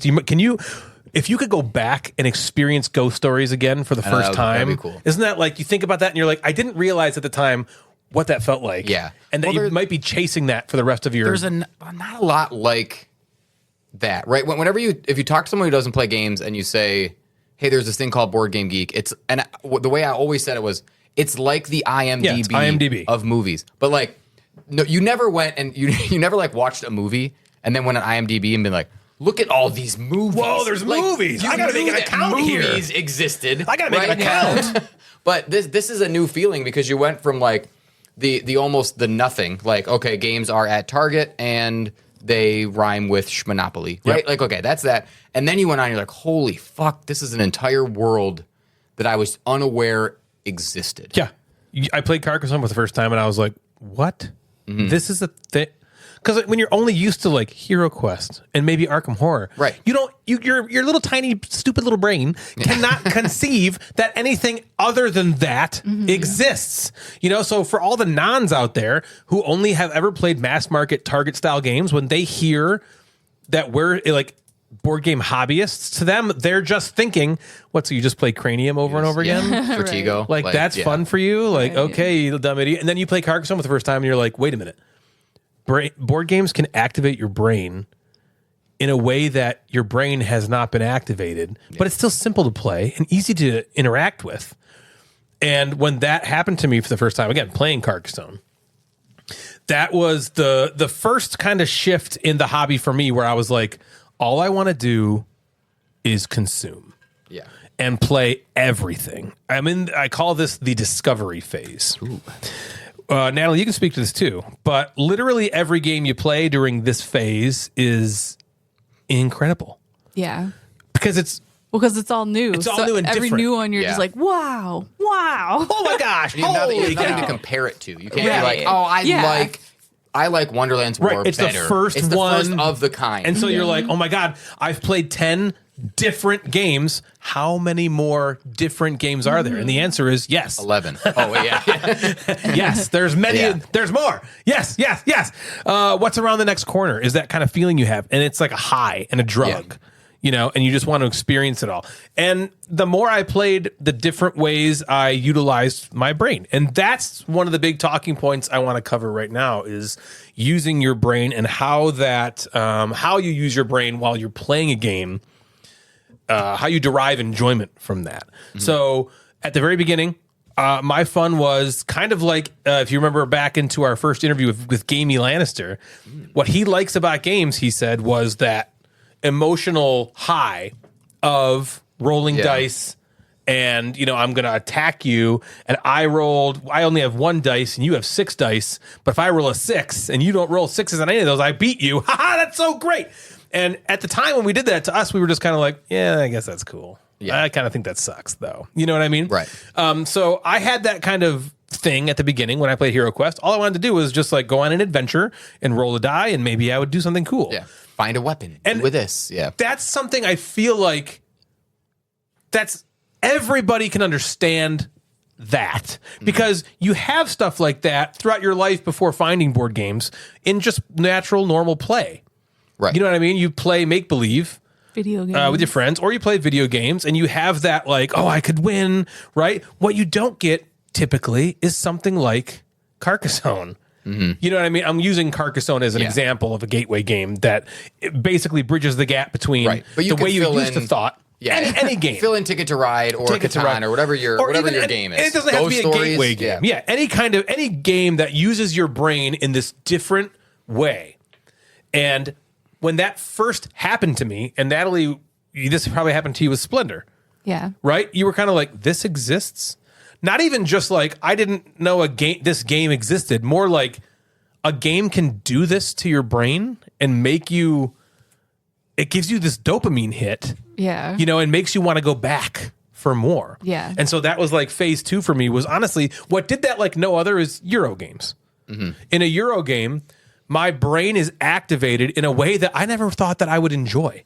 I typically don't like to think. You know what I mean? Like, I don't like to like sit What did there and Natalie work say last problems time? What out. did Natalie say last episode to you? I wish you would think better, or what was it? Learn better. Learn better. You Yeah, don't that's learn right. very You don't learn. good. You need to well. learn better. He doesn't learn when someone else teaches That's right. him. Yeah. Learn better. And she's right about that. He learns on his own. I need to learn on my own. Well, that's not, I mean, I did just learn. We just played that game that Jeff taught thank us, you. and I learned that. So Okay, well, that was like very Okay. simple. any Move stupid on. idiot could learn that game. Oh, well, dumb idiots learn But that. So, if, yeah, so what do you think a about that? smart people game, you have to learn by Yeah, yourself. yeah. Right. You can't learn a smart people Hobbs game learned from it. He was somebody. laying down on the mat. So. No, but so I got this dopamine hit playing strategy games. I would call them, I guess, because they do something to your brain that you probably haven't used in any other area of your Yeah. life, really. Yeah. You know what I mean? And it is it captivated me for the better part of a decade. Yeah. You know what I mean? All I wanted to do was be like, show me the mechanisms. I don't even really care I don't care. That's why I didn't care what the theme was. Right. Right. Who gives a shit about the Because, theme? yeah, you I almost- just want to see what cool thing this game is going to do. Yeah, because when you think about these heavy Euro games, there is no reason you should like trading in the Mediterranean or games like Puerto Rico. Right. Why is that Like, fun? You look at it and go, that no one should enjoy. Right, it's not that an interesting game. theme. But when these mechanisms, when you're new to some of these mechanisms and you're seeing this, and it's like activating your brains or even brains. You got multiple brains. You got You got a penis brain. Yeah, You got two heads, Jeff. Yeah, you got two heads. There's a brain in each of them. Like activating your brain, but also triggering some emotional response or enjoyment or like dopamine, From like you that- said, and you're like, okay, yeah. that's cool. So like, I don't care what I'm doing in the game or what the game is actually the story that they're telling, but like I enjoy the puzzle that this is creating for me. Fromage is the perfect example of, I think, what you specifically love about most of these games is I hate calling it a puzzle. I know But it's like there's something A for challenge you to, maybe or something. to figure out. Yeah. But it's not like it's figure outable because you're playing the players as well. But it's like you're trying to be like, okay, here's something I have to do. I really want this. I really want this. I really want this. I really want that. What's the best one for me for both right now and in the future? And how do I do this the best? How do I do this a little bit better than Ryan and Natalie at the same time, who's thinking the same thing? Yeah, we're all doing the same thing. How do I do it the most efficiently? And why? I don't know why, but that can be really fun. Yeah. To scratch that itch or to flex that muscle in your brain. I think sometimes it's like, I always thought of my when I sit there and I go, all right, I like these heavy Euro games. I like this challenge. I like trying to figure this thing out. And I've talked to Dave a lot of times where Dave's like, I don't really want to play a super heavy game a lot of times because Dave goes to work and he thinks and has to do like math and coding and his brain is fucking working all the time. And I'm not necessarily challenged in that way at work. I'm challenged like I don't strangle anyone all day long. Oh, that's nice. I did recently keep a little clicker in my pocket to click how many times people are asking me questions. Did you really? On a daily fuck. But like none of them are like it's not a brain challenge. It's a different kind of challenge at Do you work. have so the when data I on go that? in, I'll come back with it. Yeah. But when I sit down and play a game, it sort of works my brain in the same way like why your grandparents used to do crossword puzzles or Sudoku puzzles. It has that same thing. But I understand where Dave's coming from where he's like, I just want to play something light and have fun, but not a party game. It's funny too because I've always thought this about him. He's one of the smarter people I know. Yeah. And if he did get enjoyment from those games, he would be Yeah, would he just destroy the shit out of us? he would just be But so I think he good. really loves living in like a sub 3 weight game, and he's good at those too. Yeah. But I think some of it's like, man, he works really hard. Yeah. And now he comes back and doesn't want to necessarily put all that brain energy that he did all day into a game. But I want to do that. I love the puzzle, the challenge, And it is like you said with like the crossword puzzles, like even all those kind of puzzle type books and stuff. Mm-hmm.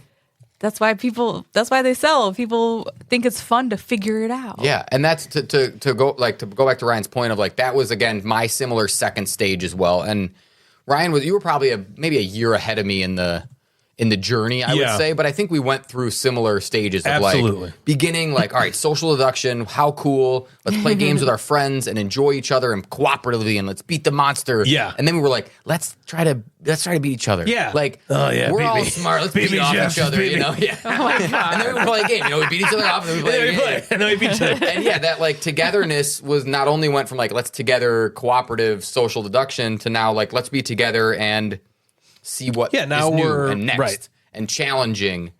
And that we lived in that world for a long time. Forever. Like, oh, here comes the next.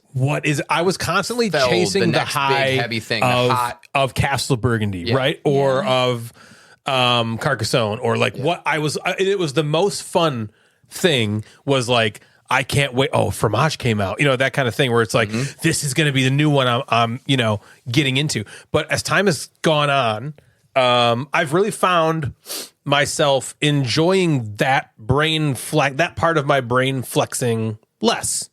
I haven't gotten as much enjoyment from like, all right, let me get into these mechanisms as I used to in like a heavy game. Like I can remember playing Lisboa and it took an hour and a half Took an hour to write. Figured it'd take an hour to read. It took an hour and a half to teach. And we were like, oh, exhausted. But I was like, we're playing this. I can't wait to play. And we played it, and I fucking loved it. The thought of playing Lisboa now sounds like the worst pain I could describe to you. I have almost no desire at this moment to play anything heavy at all. Right. So there was like a joy I got in that puzzle, like we just talked about. I think it was in its environment over nature here, because that brain puzzle was always something I loved. Yeah. It was just cultivated, with the. So my nature, though, is much less cerebral and much more emotional or creative or make believe. That's like more what my nature wants to do. Yeah. And I've just found myself, when I think about playing Lisboa or any of the heavier games that we have on our shelf right now, I'm like, it just sounds exhausting. I just don't really want to. What I want to do is I want to play Flip 7, or I want to play Brigade. What the hell's the name of that game we just played? Rivages? Yeah, I would love to play Rivages. I'd love to play something like that. Do you think? What's over here? I don't mean to interrupt. Do you think that the weight of the what's holding you back more? Is it the time that you'd have to put into that game, or is it the brain power you'd have to put into it? Yeah, it's definitely not the time. I mean, that's a factor. Like looking So at, if there was a pie chart, 75-25, 60-40? Okay, let's see. If I'm going based on time and desire and brain power, yeah, maybe 60-40. More brain power. Time. Because not where you want your brain I effort look to at go. Marrakesh and I'm like, God, I loved that fucking game. Yeah. That one, I'm like, the amount of time I'd have to spend Setup relearning it, sucks. setting it up, figuring it all out. I have to relearn it and then reteach it. So yeah, that is a big thing. Maybe 55-45. Okay. But yeah, the other side is I'm just like, I just don't have that same pull. Yeah, the same anymore motivation. I don't look at those games and go, oh, I gotta play, Amerigo again. I look at all those games right now and I'm just like, they just look like a burden to me. They just look, and then I think about the lighter stuff and I get more excited. Like Pixies and Far Away and Flip 7 and the gang. Mm-hmm. Oh my God, I would play the gang. Like at Nerdfest, at Basement Nerdfest, I hope we play the gang over and over and over again with that. And is that where you think, is that like stage 3 of kind of where you're at? Yes, thank you. That's a perfect segue, because this new stage that I'm on now is more of light and less cerebral and more creative and fun. Like fun is that's the wrong word. I hope you know what I mean by fun. Because I obviously you had fun playing Fromage and we have fun playing. But when I unadulterated fun, I want to be laughing. Yeah. The game's a background thing to maybe the people in the interaction. Like I don't want to just be laughing because you're making me. I mean, I do because you're funny. But I want to. I want the scenario of the game to be funny, and so that's what I've been connecting with Grit lately in role playing games, because I'm able to flex my creative muscle in that by GMing. And but I'm also able to get out all of that, and I'm still playing a game, and I can be creative, and it's cooperative, and I'm literally just laughing the whole time. Yeah. So I would love at Nerdfest to play Grit with you. I hope you'll play with me. I'm gonna GM a scenario, and I wonder if Dave would be interested in that. He is not having. Well, he's having fun. He just started the D&D stuff, so maybe ask. He is having fun. It's much I don't know. Lighter. I haven't talked too much to him, but I know that he's at least enjoying the people he's playing with and the idea of like doing this stuff. I don't know if he's liking the role-playing aspect of it. I'm not sure, but ask. It's hard. D&D is so. I mean, you've played D&D, right? D&D is like so much. It is so much. Yeah. Well, Grit is like the opposite end of the spectrum. And maybe I don't want to. I'm delving into your brain slightly, but this feels like you getting into Grit feels like the same. You're in now stage 1 of role-playing games. Yeah, because in your brain you were like, role-playing games are D&D. That's too much work. Yep. It's crazy. You're totally I don't want to be right. an Uber basement dwelling neckbearded fuck, right? But now you're like, oh, I can play a role playing game in an hour and a half, 45 minutes, an hour and a half. I can In I and can out. make up my own. Yeah. Right. I So can now get I feel like creative. you're I can discovering do fun, silly things. this land. So maybe you're like in stage 1 of RPG. You're totally right. and- You're like 100% right about that. I'm in the discovery phase. Yeah, you're Yeah. And inwardly of role playing games, and it's so great. And so I'm finding that that's what I want to do the most. And I do want to play board games, but I really just want to play games like we just played before the show. Yeah. I would play that all night with you, Yeah. and then we can just chat Yeah. and goof off. And I'm not bothering you because I'm not breaking your concentration on a game. You know what I mean? And Right. so that's what I'm hoping to That's play. another good point. Like we are more into games where like if we like paused and chatted for a second, it wouldn't like break interrupt anything. the game really. Yeah, it wouldn't be where, like, oh, sometimes what are if we you're doing? playing like a heavier game and everyone's kind of concentrating, you're not really chit chatting because you're all focused on the game. Natalie, where do you feel like you're at? Yes, good. I was going to ask you this next. So my path is very similar to Ryan. I think that I am more into games than Ryan is right now, but it's Like heavier games? no, just games in general. Yeah. Just wanting because to play you're more something. like yeah, I'm not done with games, but RPGs are my thing right now. Right. For me, I'm just like I still really like games and I want to play them, but I'm also at the point where I'm like I'm not itching to play a game all the time just like I used to. Like you say all the time, you're like we used to spend like every moment of our free time playing games. It was literally every moment. and now it's like it's so sparingly. Do you think you feed off each other in that sense? Yes. Yeah, definitely. Totally. Right. I think that if he was more into games, I would be happily playing more games, but he's not into it, so I'm kind of just like, And she's not into RPGs. Right. no. Do you think you could bring him back into games more? Like if you set up Guild of Merchant maybe. Explorers I mean, and the was like, last- hey, we're I'd going to play play that. it tonight. Yeah, I think that if I set it up, But if you don't want would- to, you know what I mean? Like if then you're like, I just I rather was go to into bed. Lord of the Rings Duel. Yeah, we played that a bunch. Okay. We played that a So couple fun. times, and then I kept being like, let's play it. And he's like, eh. And then I just set it up one day. I'm like, get over here and play it. And he was like, okay. Yep. Being, All right. being the initiator is tough. It's Yeah. tough to be Yes. that person. Well, that's another problem is I'm the one that You do all the learns. work. I do all the work. Yeah. 100% of the work for the buying. And I'm not, this isn't anything speaking out against you, but No, I would you're research them, buy them, learn Learn them, 'em. set them up, Yep. punch them, play them, Yeah. teach them. Right. And here's another thing, and I've said this a million times, but I'm also like while I want to play games, I've also like really scaled back on like wanting to learn a new game. I just want to play the games that I know I like because Yeah. then I'm not going to be disappointed. I know I'll enjoy it. And You should keep doing that. I And think if you so- want to keep doing that, keep doing that. yeah, and also I don't have to sit there and learn it. You know, maybe a refresher at most, but like I don't have to learn it, which again, lately is just kind of like feels like more work because like we're working all day. Like there's so much going on in our life. We're so busy, and then I got to sit here and like listen to this rule thing that takes like an hour, and you know. And I was like, it just sounds like dreadful. And so if we could play a game that I know that I like, I'm into it. And I was also telling Ryan the other day too, or today, that like for me, and I think this is just a circumstance of where our life is at right now. You know, like work is like exhausting. Yeah, it's and terrible. you know, we are just so is stupid. busy all the time doing things with the kids, Yeah. and then this is like Bring on Christmas. I feel like this is Yeah. like never really happened in our relation. Like, you know, as like when we've been together, but I feel like we're in a point right now where like every time we do have free time, we're like, I don't want to do anything. I just want to chill. Yeah. and I just want to relax. sit on the couch and Yeah. scroll on my phone and then go Yeah. to sleep. But like, so like because of that, and that's just like our mindset right now, I don't really want to play a game at home. But I was telling Ryan like something like Basement Nerd Fest or, you know, Big Nerd Fest.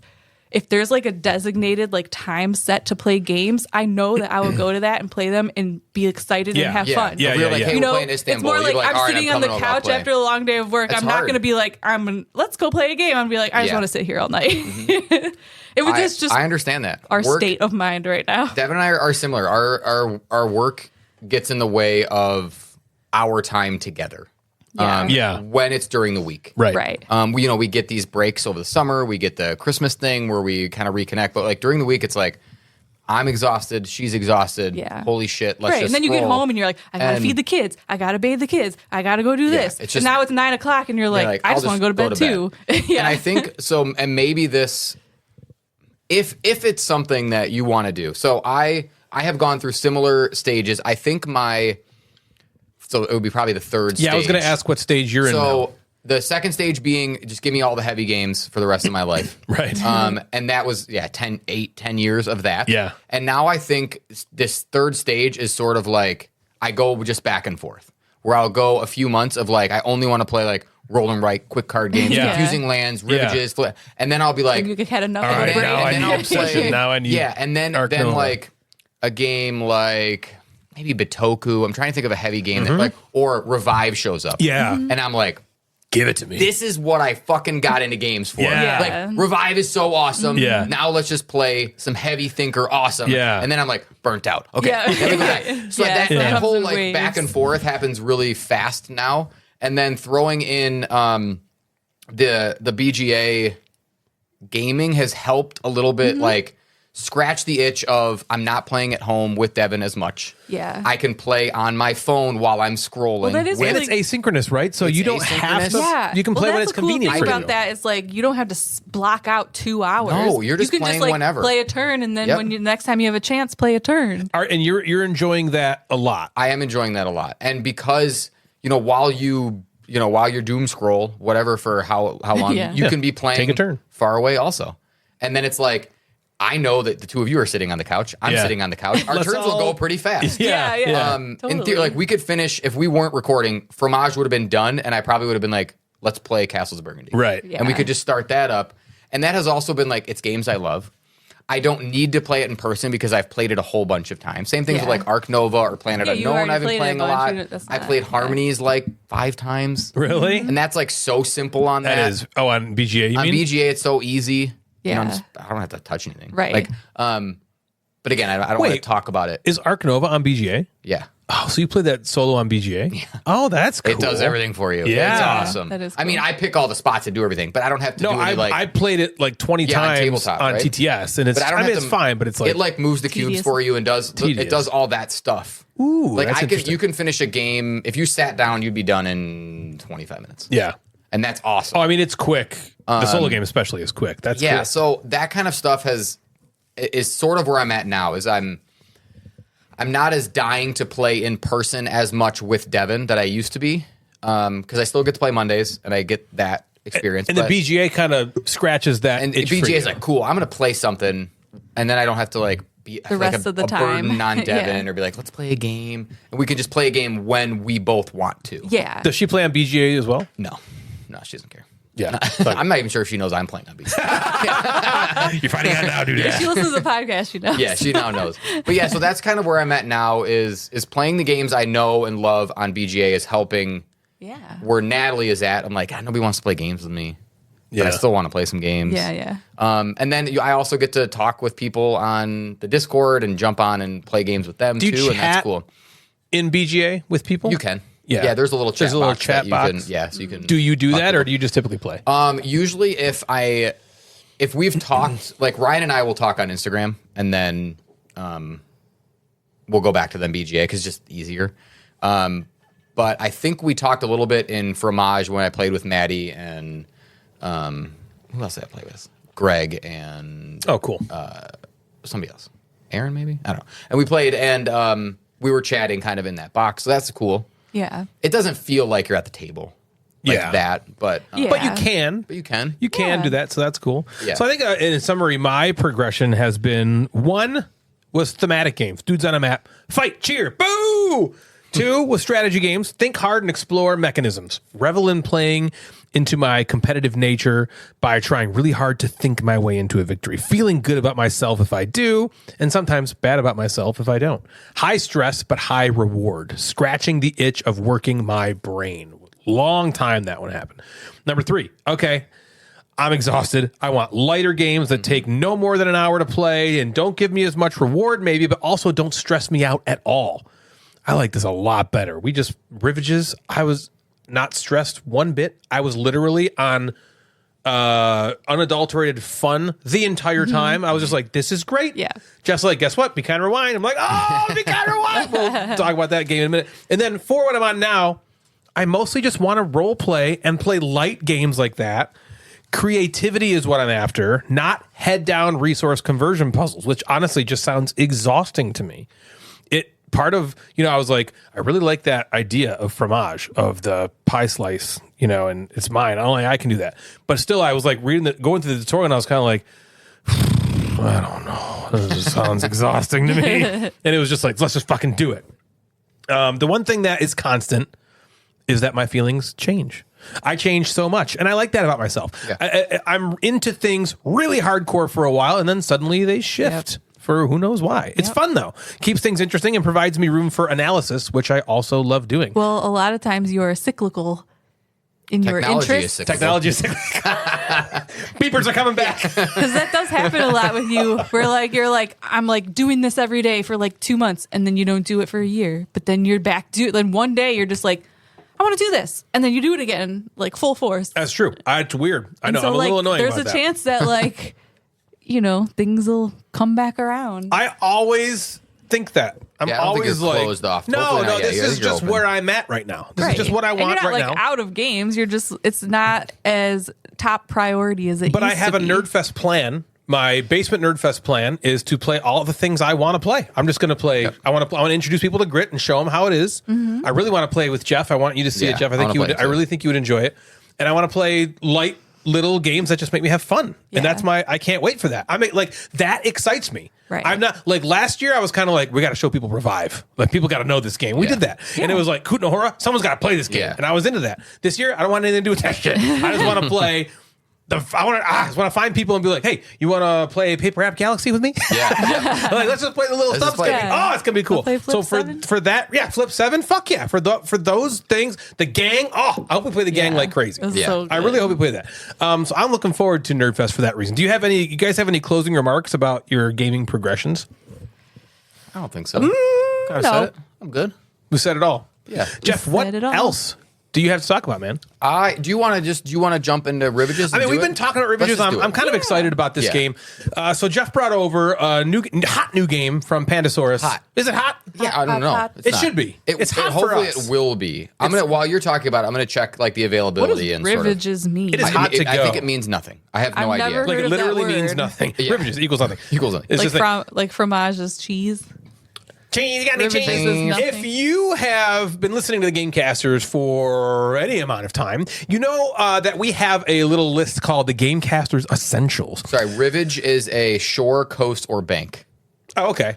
It is. It has to do with the island. The island of nature. An old word because you're sailing around the island. Okay. Spoilers. So. If you've been listening to us for any amount of time, you know about the Gamecasters Essentials, which we have a list of games that we'll be playing at Game & Company on Sunday.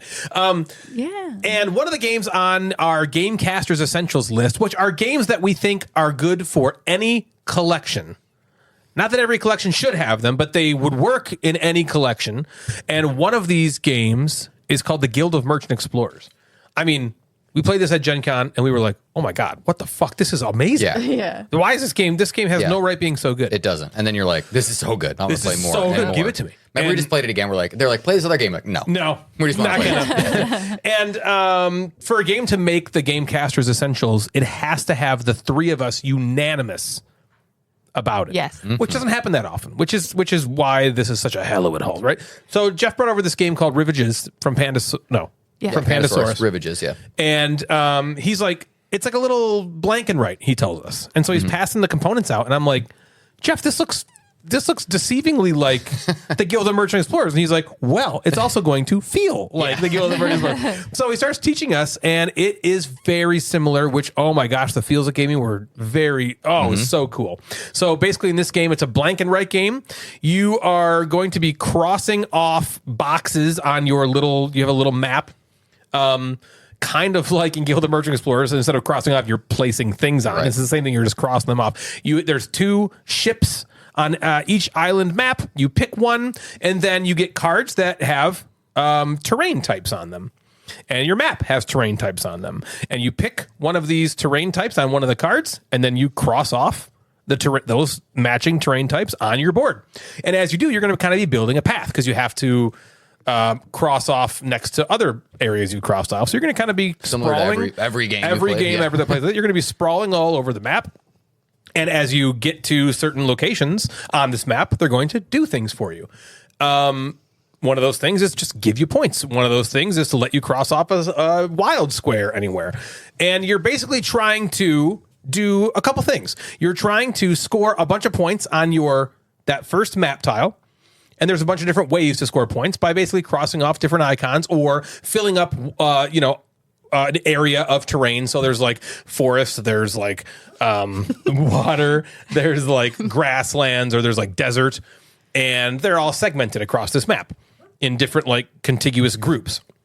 If you cross all of them off of one, you get some points, right? So then there's also another ship icon on that board. And once you connect your first ship to that second ship, then you get a new map. You want to go wake him up? There's a dog making dog noises. I think only us can hear it. I don't think anybody else can hear it. If you turn your radio up really loud and you rewind about 45 seconds, you might hear. That's a dog. Apparently having a dream. He's dreaming, but Is that a normal dog noise? It's throwing me off, Hobbs. Yeah, I know. So you go to a new map. You get a new map, which is cool. You flip over, like a new board. It's not like you can just erase your own and start over. No, you get a new one. An entirely new one. And then you just keep going, and there's more, and there's different icons on it. The cool thing is all these different map tile things are the same but different. They're like, they almost look procedurally generated. They're probably not, but they look procedurally generated. They could be. You know what I mean? Like they got all the same terrain, but it's all mixed up. The icons are the same. They're all mixed up. Some of them have different ways to score points, and some of them have icons on them that do nothing, that on other boards might do something. Yeah. And it's really cool. So the way it works is you get 2 cards that come out, and each card has 3 rows of icons. And there's 2 cards that have these, right? So 2 cards have 3 rows each.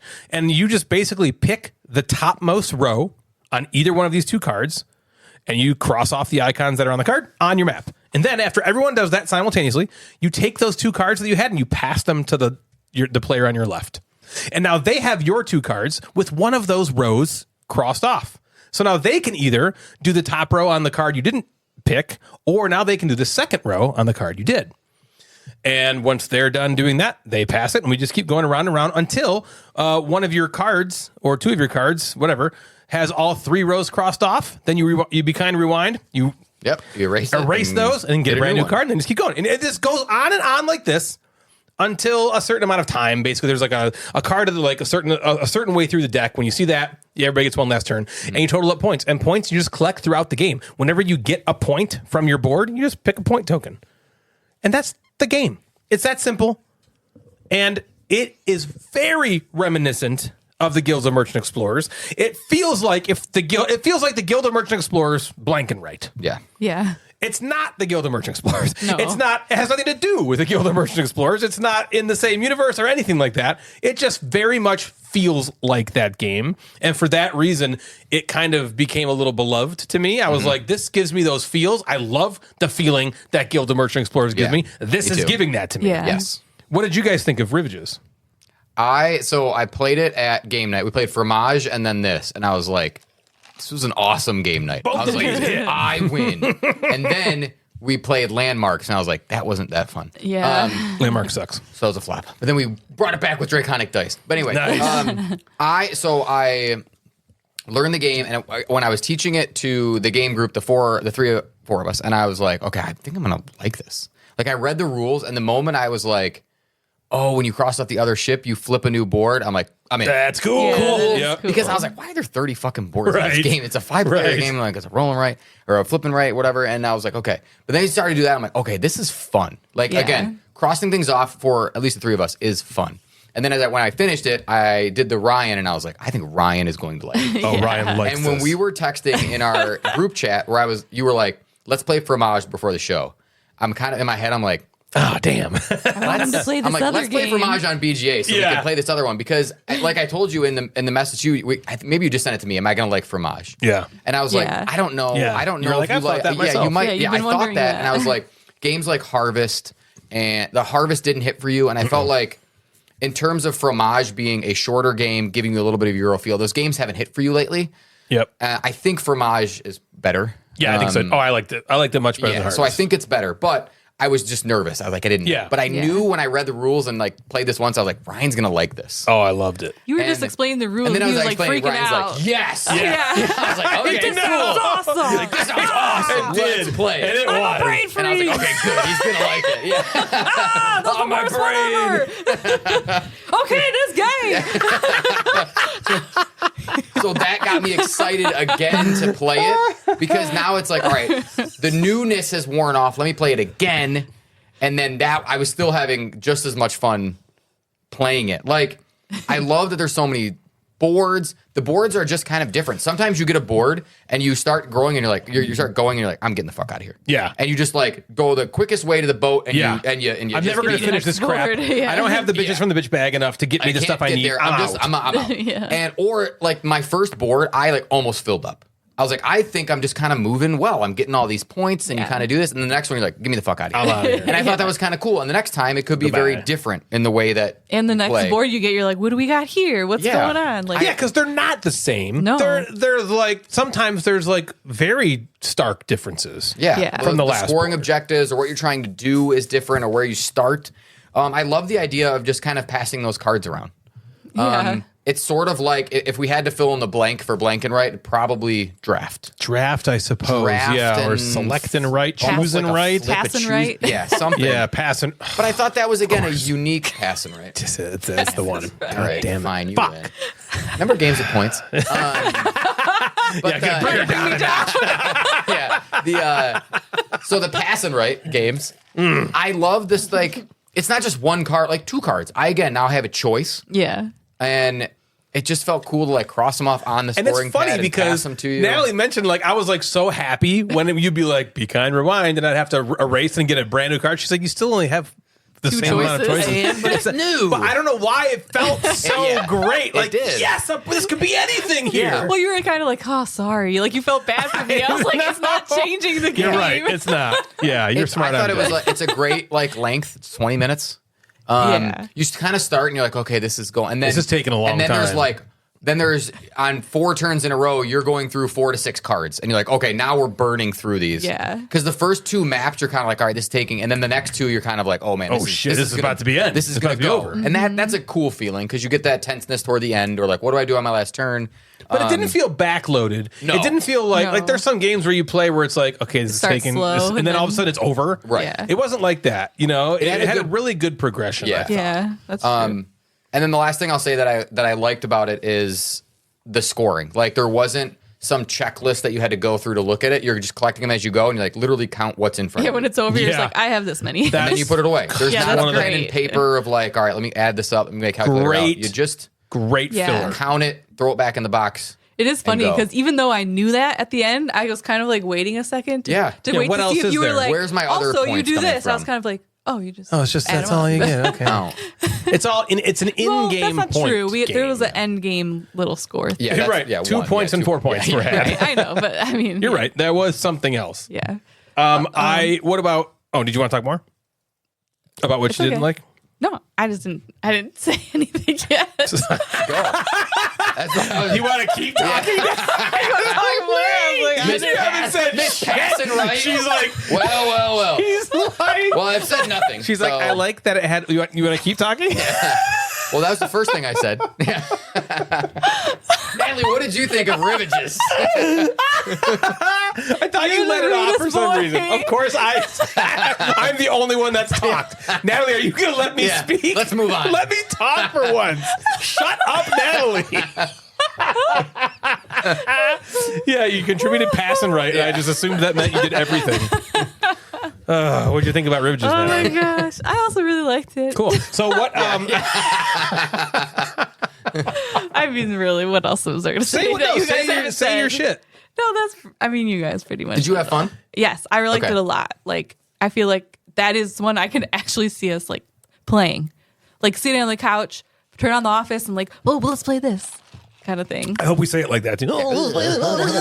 Here we go. Is there anything you didn't like about Rivages? No, I liked it a lot. If I get nitpick, it's just erasing sucks. Yeah. You're right. The But that's erasing the is nature kind of of the the game. but that is a nitpick Yeah. because it's also I got a wouldn't- cool mechanism. The Be Kind Rewind mechanism. Yeah. we keep saying that. What it really means is once the one card is completely crossed off, Yeah, it gets you don't have to passed erase to the the whole next person, stack at the end. and then they erase that card, put it in the discard pile, and then grab a new They one. should So erase it. so That's they why should. it said. It's not in the rules. It says just like Oh, discard it. okay, But it's okay. nice if you then you're cleaning up as you go. You're You're being kind. Be kind And rewinding. Rewind. Yeah. Yes. If I had a negative to say about it, the feeling of playing the game, there's no negative. I just had a blast playing it. I do think that this will get samey. Yeah. You know what I mean? You play this 5 to 10 times, and I think you might the luster might Yeah. go away. It's Right. so early. Last episode we did the NFW where we said I would buy expansions or whatever. Yep. I would. This is early. So this is so early that literally 7 hours ago, Pandasaurus posted something on Board Game Geek that you can now order Rivages. So this game is now available for you to buy anywhere you want. it already needs an or at least expansion. that. But But I would yeah. say I would get an expansion immediately if it was like the extra little sideboards, a new just ones of those, more sideboards. or even like just Or- kind of crazier maps. Yeah, like 20 you more start- maps, You a start map with a pack. weird map or a unique map with like a little power. You know, something to throw in there to give me 10 to 15 more plays.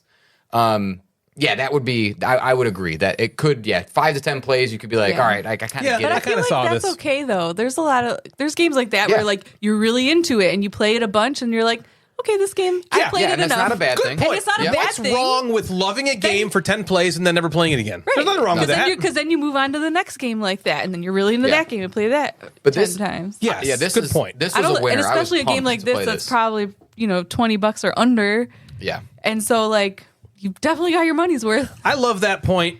I love that point about, being samey after a while for a game like this. It doesn't really matter. You can't expect this game To last. years Yeah. and You're years. getting 10 plays out of a $20 game. I think you've got Your money's worth. You got your there. money's worth, and if you play it 20 times and you have fun, like awesome. Right. Right, now you're making money. You play it 30 Yeah, you times, win it. you're a millionaire. You're- yeah, 40 you may times, as well just- retire now. yeah, shut it You play down. that thing 50 times, Yep. you own Boom. Elon Musk. And there is a solo mode that I haven't played, but I will. It would also be a game that would be great on BGA Yeah. if they ever upload it. Yeah. And we did a great job timing it because again, you can go on Pandasaurus and you can buy it now. And Sweet. This is a fantastic Yeah. little game. Again, if you enjoy at all the Guild of Merchant Explorers, this is going to give you similar Yeah. feels to that in an even less amount of time. And Guild of Merchant Yeah. Explorers is not a long game. Right. But this will hit the table even easier Yeah. than the Guild of Merchant Explorers. Yeah. So that's Rivages. Rivages from Pandasaurus. Rivages. I have one more. Yeah. I have a game called Leaf. Ooh, that's right. Cute. Leaf is from Weird City Games. Weird City. Do you know any Weird City games? No. The one that you Leaf. might is Leaf. Okay. Or Canopy. Yeah. Okay. You know what? I was going to say, Yeah. I should have just gone with my gut. Canopy. gonna say and that shit. Canopy has like a spin-off called Canopy Evergreen or something, which is similar to Canopy game, but it plays 4 players or something. Tim Eisner is the designer. Do you know that Oh, name? I do know that name. I know. I felt the same way when you said the other designer before. Yeah, These fuck. are one of your favorite games. Games is designed by Tim Eisner. Really? Shit. One of both of us, or were Natalie specifically? But it's on that list. It's on the top 10 list. It is, It and it's is? The straight other up. ones, Tidal Blades, Canopy, Grim Forest, and Leaf are his big ones. And then there's the bigger one. Wonderland's War. Pictures? Wonderland's War. Oh. Yeah. Pictures. Well, this seems like a light game. I mean, you fucking crushed the last section, so let's just bring it back. Right. Yeah, you won. You got won the passing Rivages. right like there. 4 words. You Yeah, won pass the right. Rivages. You said the thing about like it's okay if you play Yeah. this game 10 times and it's over. Yeah, you won nailed Rivages, it. but like not- yeah. it's like when Jim says like you got to go to the party and then you got to like Say a non sequitur. say a non sequitur or like be part of something big that happened and then you can get out of there because Yeah. everyone will remember that Yep. you were there. We're all remembering Natalie and Rivages. Yeah. Yeah. So this is Leaf. I'll go really quick. It starts with stacks of leaves, okay? And this game, first of all, is absolutely beautiful. The artwork is cool. There is the deluxe edition that has wooden leaves. Oh, I don't have that one. What about real leaves? Sad cardboard. Yeah, you can get those if you want. Go grab The them. game is a one play. It crumples and crushes and whatever. So there isn't like a really main board. The only like main board there is has stacks of leaves on it. There's 6 different types of leaves, and they're in one of 5 different colors. Okay, and in Leaf, you take your turn by playing a card that has a shape of a leaf on it. You take that matching leaf and you place it into the shared tableau of leaves. That makes sense? Mm-hmm. Okay. So I'm playing one leaf on my turn into a tableau Into of a shared leaves. leaf tableau. Like a leaf pile. When you place a leaf, it's more of like a leaf Pile. blanket. A leaf blanket. It's It's not a Because pile. you're I'm all not sprayed piling it out. up. You're They're all not on sprayed top out. of each other. It's a You're leaf quilt. It's a leaf quilt. Yeah, it's a Oh, leaf okay, quilt. got Okay. it. When placing it, you have to attach at least 2 points of these leaves together. Not So, like, victory points. Two actual points of a leaf. like pointy parts of Like the top leaf. part? Yeah, like if you think Did of you a just dox? She if made you the think of penises so if you want to try to picture this game, think of like a maple leaf because Yeah. everybody knows what that kind of looks like. Yeah. Got a point. So got lots of a points. couple of them start on the board, and then I would take my leaf and I would place it into the tableau, trying to connect those, make the penises kiss. Yeah. right. How big Make are the- these leaves? Smaller than my hand. But still, Like the they're still palm of your hand. substantial. Maybe the palm of your hand. They're still Yeah. substantial. I Yes, saw they're not pictures. tiny, but they are. They're definitely cool. They're feel an nice in your finger. average size, which is huge. Yeah, which is huge. I've heard But that's it's enormous. enormous. Yeah, It's most giant. girls say It's the perfect size. And so once you place your leaf on there, you take the actions of the associated leaves that you connected with based on the color of that leaf. I don't know if that makes any sense. Not really. So if I take my leaf Ryan. and I Just place kidding. it into the tableau, and the points of my leaf are touching 2 green leaves and an orange leaf, I take the action of the green leaves and the orange leaf. Oh, I love that song. And so these actions allow you to like draw cards, to get animal cards, to move your squirrel up on a tree, That's to, cool. yeah, to grow mushrooms. So in my example, I touch 2 green leaves and an orange leaf. I would draw 2 cards based on the green leaf, and I would take an animal card based on the orange yellow. leaf. Orange. Yeah, whatever. So that's how you're doing action. It's kind of like an action selection. Yeah. But I don't necessarily get to choose. I choose by placing my leaf in the tableau, and whatever That's I'm cool. touching, I get to do. Yeah. You also can get these sun tokens. You spend the sun tokens to progress the game. You earn points through all of the things I kind of said with the animals and the moving your squirrel and mushrooms and stuff like that. It's okay. Let me start by saying it looks fucking awesome on the table. Like, Yeah. once The you play, pictures like, looked cool. That The looks leaf blanket. awesome. The leaf blanket is super Yeah. cool. And even just taking it and placing it in there, right? We've gotten, I think, a cool mode in the last handful of episodes talking about like what is just fun while we Yes. play the game. Taking that leaf and putting it into the leaf blanket is fun. Yeah. Yeah. Taking it and like spinning it around and being like, "Ooh, I can make that touch that, but then I don't get to touch this." Can you touch And you the just, like, stem? Yeah, the stems are a point. You can touch penis to butt. Yeah, I wanna touch stems with you, butt. Jeff. You could do a moon we touch landing. stems? You know, Let's you could touch just like stem touch each Stem other. to stem. And just finding that spot Yeah. is cool. Like that's a fun thing to Yeah. do. And I don't even have the deluxe edition, and I'm sure it would look better in the deluxe edition. I'm sure it would. And so my favorite part was like I just said, trying to find the best spot for your leaf to get the best actions, because you really want to try to get 3 or 4 actions out of your leaf placement. Okay. You get 2 and you're kind of like, fuck, Damn. I probably You're could like, have oh, that's figured not something enough. else out. Is 4 the maximum? I think there's probably a way to get like a fiver maybe. Damn. But that's not like a But common I think thing. That's like a that would be unicorn. that would be a unicorn. 3 or 4 is pretty normal. And if you're getting 2, you're probably doing something You're that you disappointed. want instead of maybe the best or whatever. Yeah. Or the stuff. most. Yeah. And you also, there's these mushrooms that grow in the on the leaves, the on the leaf land. blanket. And if you place near someone's mushroom, they get points. So you're also like, all right, I want to take the brown actions, but I don't want to grow Devin's mushroom or give her points. So there's Right, a you little want her bit to of grow your idea. mushroom. Yeah, I want to grow my mushroom, which she did a lot. I think that's why I won. Yeah. Actions are like simple, quick, and you have to do, something Natalie would like, you kind of have to do all of them to be successful. Oh. And Natalie likes trying to do everything. Yep. Yeah, I and can't wanting help to do it. It's everything. not even an option for You got to me. play Agricola. It's not even a choice. You haven't played Agricola. You got to play that. Yeah. No, I don't want to. And But what you do that- everything in What that does is make you feel like you're always doing something. You're always moving forward in the game. Because if you the only way to get leaf cards in this game to play is to take the green action. You have to take the green action. If your turn comes around and you don't have cards, you like just lose points. So you have to be able doing everything. But again, it's who places the leaves the best to do the most of everything, which is fun. Yeah. Sometimes you find like epic spots. You're like, fuck yeah, I got 2 of these and 1 of those and 1 of those. And look at all these cool things I can do. And you can trigger them a different like order to like figure out maybe what's the best for you. I just thought it was a unique way to do an action selection that like, it's not just my own personal board where I'm playing cards to something to trigger something. I'm doing it on a bigger scale. Everyone sees the actions that I can do, and it just kind of came together really, really well. It was fun. Again, it was one of the things that when I was playing it, I was like, this is a fun thing that I'm doing. It wasn't super heavy. It wasn't brain burny. I wasn't overthinking leaf placements. Right. You just place it and you do it. So this is another one I would recommend. I'm happy with like all the games that I've played recently. You've been on a tear. I know. Yeah. The only like concern I have is, and you know, when I'm talking about being on a tear, Landmarks is the only like miss that I feel like Game I've had sucks. in I just want more agency in the game. I want the other side, the non-clue giving side, to be more fun. We told you it sucked, Yeah. right? Yeah, you say you didn't have any fun. It was It was, Yeah. it was like you fine. said. We There was played like it. there was moments, and I don't know if it happened to you. It's like we literally could never know which space you're talking Yeah. about. It's a 50-50 guess. Or like you were writing it, right? yeah. And the rest, you're like That's sitting more over there fun. doing stuff, and we're just like sitting there. And then when it's our turn, we're like, Yeah, this it's one. this. Yeah. It's And clearly then they're this. like it's back to him. Yeah. Yeah. So anyway, so that being a miss, Leaf was good. I played with Devin. She was like, I really liked it. She was like, I don't know if I like the mushroom thing. I think it becomes more of a competition and fun with 5 people as people are spreading their mushroom seeds everywhere.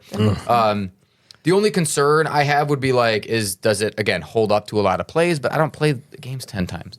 I'll never have to learn the rules to this. Devin and I played it in under 45 minutes. I probably taught it and we played in 45 minutes. Wow. And that's a great girth to weight kind of thing. I already saw that there's an expansion that has like individual player things. I'm the bear. I get an extra something if I spend Okay. something. Damn, expansion already. And that's again a game that if you liked it 5-6 plays in, you're like, I want a little more.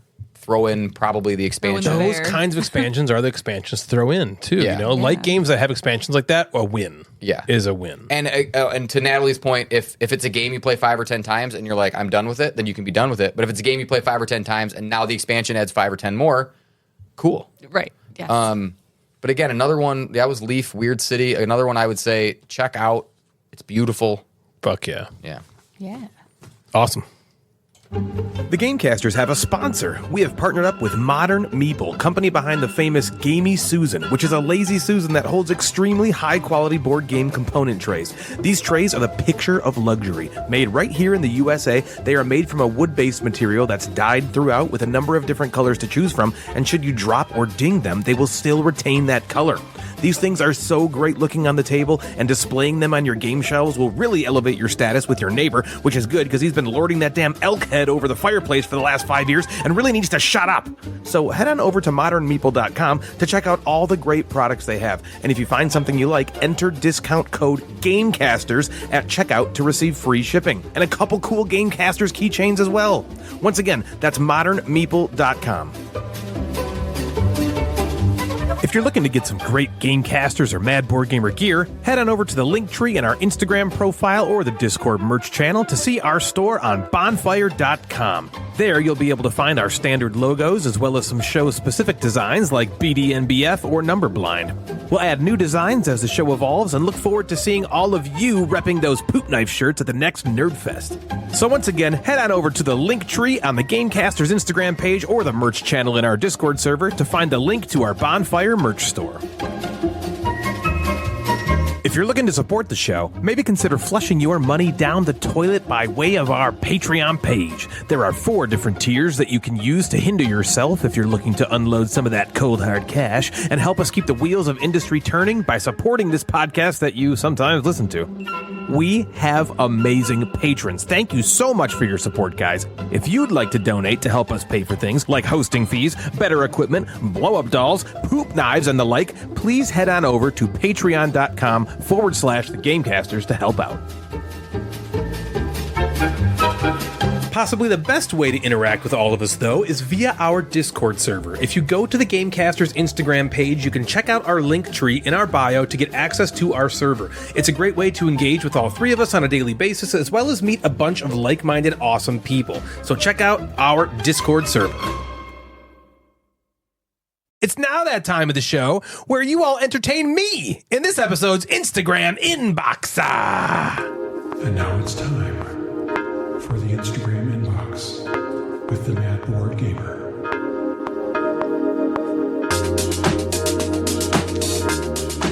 Well, the inbox is back.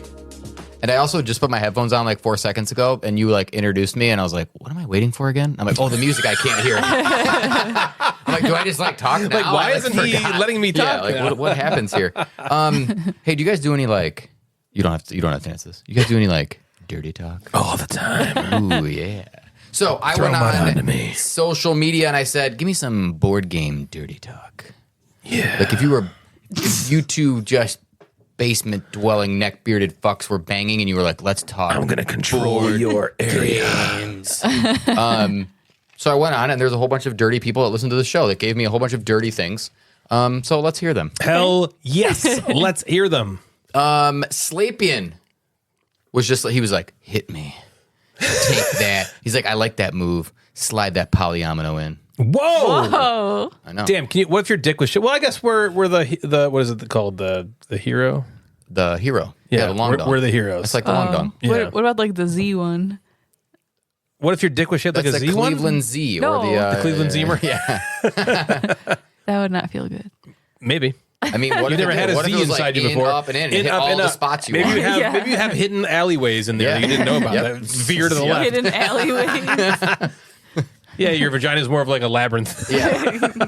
Queer tabletops. Ash and Misty said, should I put my piece on top of yours? Ooh. Like VP markers, kind of. Should I put my piece on top or bottom? Ooh. Are you more of a top or a bottom? Yeah. Okay. Nuclear Night over on boy. again. This Oh stupid. boy. Here we go. Okay, if you're out there, I just told Natalie and Ryan how I complained about if you have an iPhone and the Photos app is a fucking nightmare. Bear with me because I'm struggling through finding these pictures because again, it's a nightmare. If you have an iPhone, just confirm that it's a nightmare for you too. Okay, Nuclear Night said, you're showing me more leg than a whore in New York 1901. All those whores in New York 1901. Sean Reisling on Barely. That's not game related at all. well, it just says New York 1901. A lot of them have just kind of names Can I in there. say whore? Well, what game can I put in there? And make it like Yeah. a You're a card whore. game. Oh, Peter. Sean Rising said, oh, baby, it's so tight, and there's barely any lid lift. Oh my god. That's good. That's a good one. That's good. The Board Welder says, I'd like to put my player piece in your dual-layer player board. I love that. Isn't that great? Yeah, that's a good one. Board to Play says, can I stick my bits between your chits? Oh my god. I hate that. I mean, it's good. It makes sense. Man, bits and chits. Bits in your tits. Emotional Cyborg said, Bits and chits and tits. this game is washable, so you're more than welcome to run your Cheeto fingers all over it. That's literal dirt. Gross. Gross. Okay, Homemade Soda says, I want to sniff your box fart.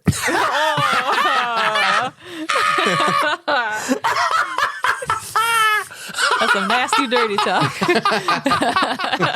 Oh my god! I got to find out what time this is at. This is a good candidate here. Okay, continue. All right. Jim Gamer says, it says here you let the players decide who makes the first move. And then he says, go flop it out. Flop it out on the table. God. All right. We have, I'm going to send you this. So in our chat, if you could pull up your I will. phone, The that Google, would be great. Google chat. Yep. I have sent you what Captain Pedantic sent to me, which is a... Where has he been? The inappropriate. Oh. I have not seen. I mean, Sean, are it you is out him. there? Like, I mean, it's inappropriate. But this is we a have to conversation read it? between the two of you. So Okay. Ryan, Yep. you'll read the Ryan. Got it. And Natalie, you'll read the Natalie part. Okay. So go ahead. Natalie, I may have been with a spreadsheet worth of women in my life, but you're my quote final girl. Ooh, unquote. get it? That's a game. Final That's a girl. game, Natalie. forget Mark. Tonight I'm going to be terraforming you. Terraforming Mark. Natalie, while you were in Japan, I watched a lot of gangbang porn. It was tiring. It made me realize I want to fuck just one, and it's you. Just one is a game, Natalie. It's a Gamecasters I know, Essential. I love it. I'm going to fuck you till you pass out, revive you, then fuck you till you pass out again. You're so sexy. You're my obsession. Last night we played Power Grid. Tonight we're going to Power Grind. That's really good. That's really fucking good. Choke me until my face turns castles of burgundy. Oh my God. Like my favorite dudes on a map game, I want you to fuck me deep. Lords of Water deep. That was great. Oh, man. These are all candidates here. This is so good. Come back to us, Sean. Where have you been, man? I miss you. Swoozle said, he's like, my dirty talk is pretty much just the same as, or a board game dirty talk is same as my ordinary dirty talk. Where he utters things like, I don't think you're allowed to do that. Or, That's not part of the rule. Yeah. Or also, I didn't realize it was my turn. Why do you keep putting your mouth on that? Or, I don't think I have enough wood to do that. Or also, I'm terribly sorry.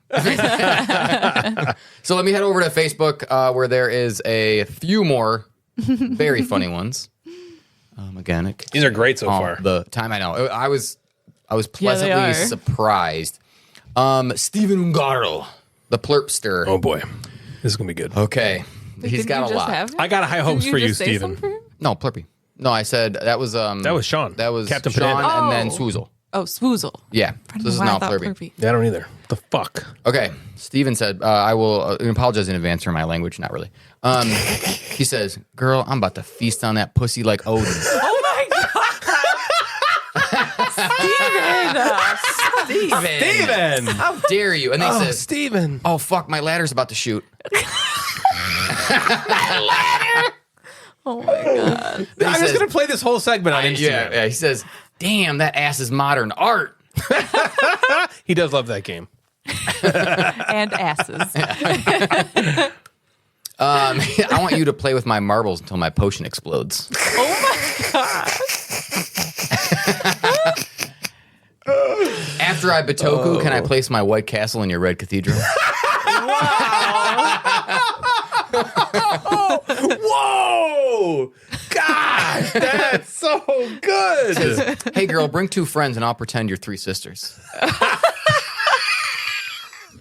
do people think of this stuff?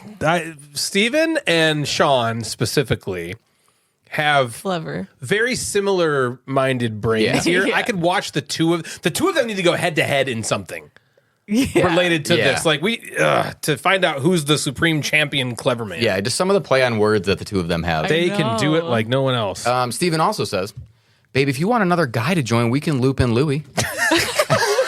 That's Isn't that fucking great? great. Loop in though, Natalie, not loopin'. They can loop I Louis, know. like loop him in. It's with just like- funny like that bring you him use on a in. little kid game. Gross. Steven. You're canceled, man. Yeah. Girl, I want my fox in your forest so we can do it. Oh my God. He goes, let me tell you my 5 turn-ons in order. Taco, cat, goat, cheese pizza. Wow. That's good. I wonder if is he high on mushrooms?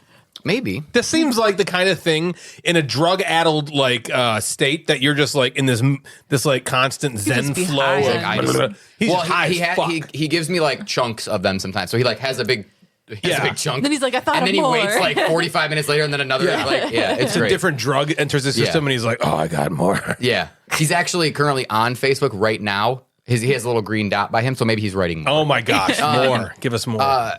Micah Mills says, did you bring any protection? And then pulls out a pack of sleeves.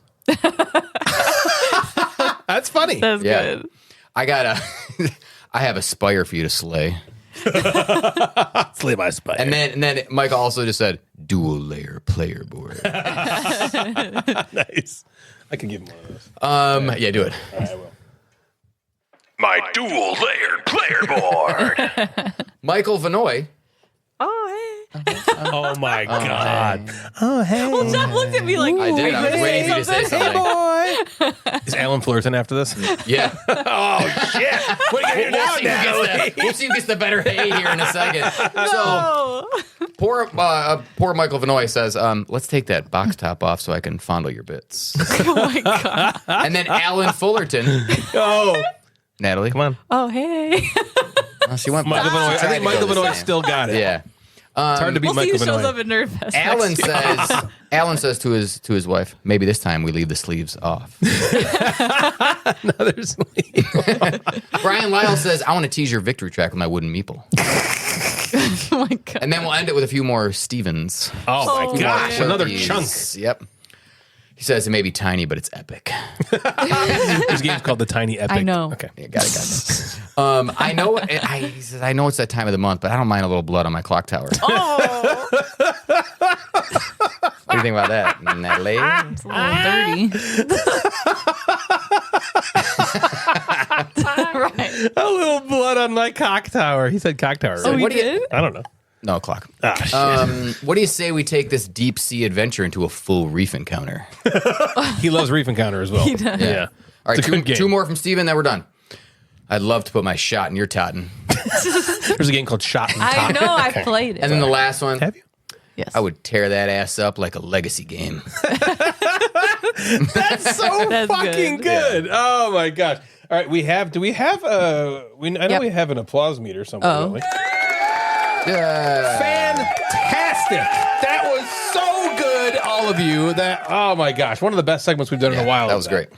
Nice job. Nice fucking job. Ready for this, guys? Yep. Yep. No fucking way. No fucking way. No fucking way. That's right. It is right, that's time right, that's for right. an NFW No Fucking Way segment. Typically, we do this every other episode, but we're going back to back this time. Fuck it. Natalie's sitting in the chair over there. I thought you looked like you were just sitting down over there, Natalie. Like, I'm going to sit over here now. Yeah, what if Natalie was just like, Yeah, this hey, is- do you want to take part in this? Yeah. No fucking no way. fucking way. This is just where I'm sitting. Not doing this. If you didn't listen last episode, or the two prior, or the two prior, or the two prior, what we do here at NFW is I'm going to present a statement to the group, and we're going to go around the horn in any order we'd like, The horn. and say if you agree with the statement, you'll say hell yeah. If you're just kind of lukewarm on it, you don't have an opinion, maybe you'll say I can see that. And if you disagree with the statement I'm saying, you'll say no fucking way. And then we will elaborate, okay? Yeah. I have 7 new things for us to discuss. Okay? The first one, number 1, you guys, I could poof away Oh. the last 10 years of board gaming and still enjoy the hobby just as much as I do right now. Like Poof. my experiences in the last No, 10 no, years? the like 10 years of games, Or like a actual decade's games. worth of games could just poof away out of existence, and you'd be fine. You could enjoy the hobby as exactly as much right now without those 10 years of games. So this is no Underwater Cities, right? Revive is gone. Arc Nova's out of there. Which 10 years? The last Past 10 years. 2014 to now. What? 1986. Yeah. To So you basically 1980 to zoom back. 1988, and then 1991 to 2000. I would say hell yeah. Because it doesn't mean the next 10 years aren't going to have games. Yeah. Mm-hmm. I agree. Hell yeah. And that chase is still there. The excitement is still there with like new games. Yeah, I Find would some say new hell favorites. Here's the thing. Let me add this caveat in. Okay. You have memory of them. You just now know they don't exist. You can't ever play them again. Right? So it's not like it's all zapped away and you didn't like I even went know back they to existed. 2014. Right. It's like, I want to play Underwater Cities. Oh, that doesn't exist. You can't. Hmm. You can't play it anywhere. I would still say hell yeah. Okay. Yeah. Because I'm like, well, now I got to find the next Underwater Cities. Yeah. I have now a goal. I Yeah, have a you're mission. right. Yeah. I know what I need. Yeah. You said hell yeah too, Natalie? Yeah. What, this? Why you keep doing that? Just rocking. What do you mean Rocking keep? away. This is the second time. No. Motion of the All ocean, year. baby. Here we go. Yeah, I also say hell yeah. Especially like, I don't know, I guess maybe it would get us more excited to try new ones and find like our new favorite games. You don't have that experience. If the games didn't zap away, you wouldn't have that feeling? Yes. I don't care about looking for new games right now. I just want to play the old games. So if the old games aren't there, then it could like revive your interest in like learning new ones. Interesting. Finding new ones. I don't think it would just be like, I'm out, you know. What I'm saying? No. I am going to completely agree that's boring and say hell yeah as well. boring. Well, a lot of my favorite games exist outside of that 10-year gap. Terra Mystica is still around. Yep. Cosmic Encounter is still Burgundy. there.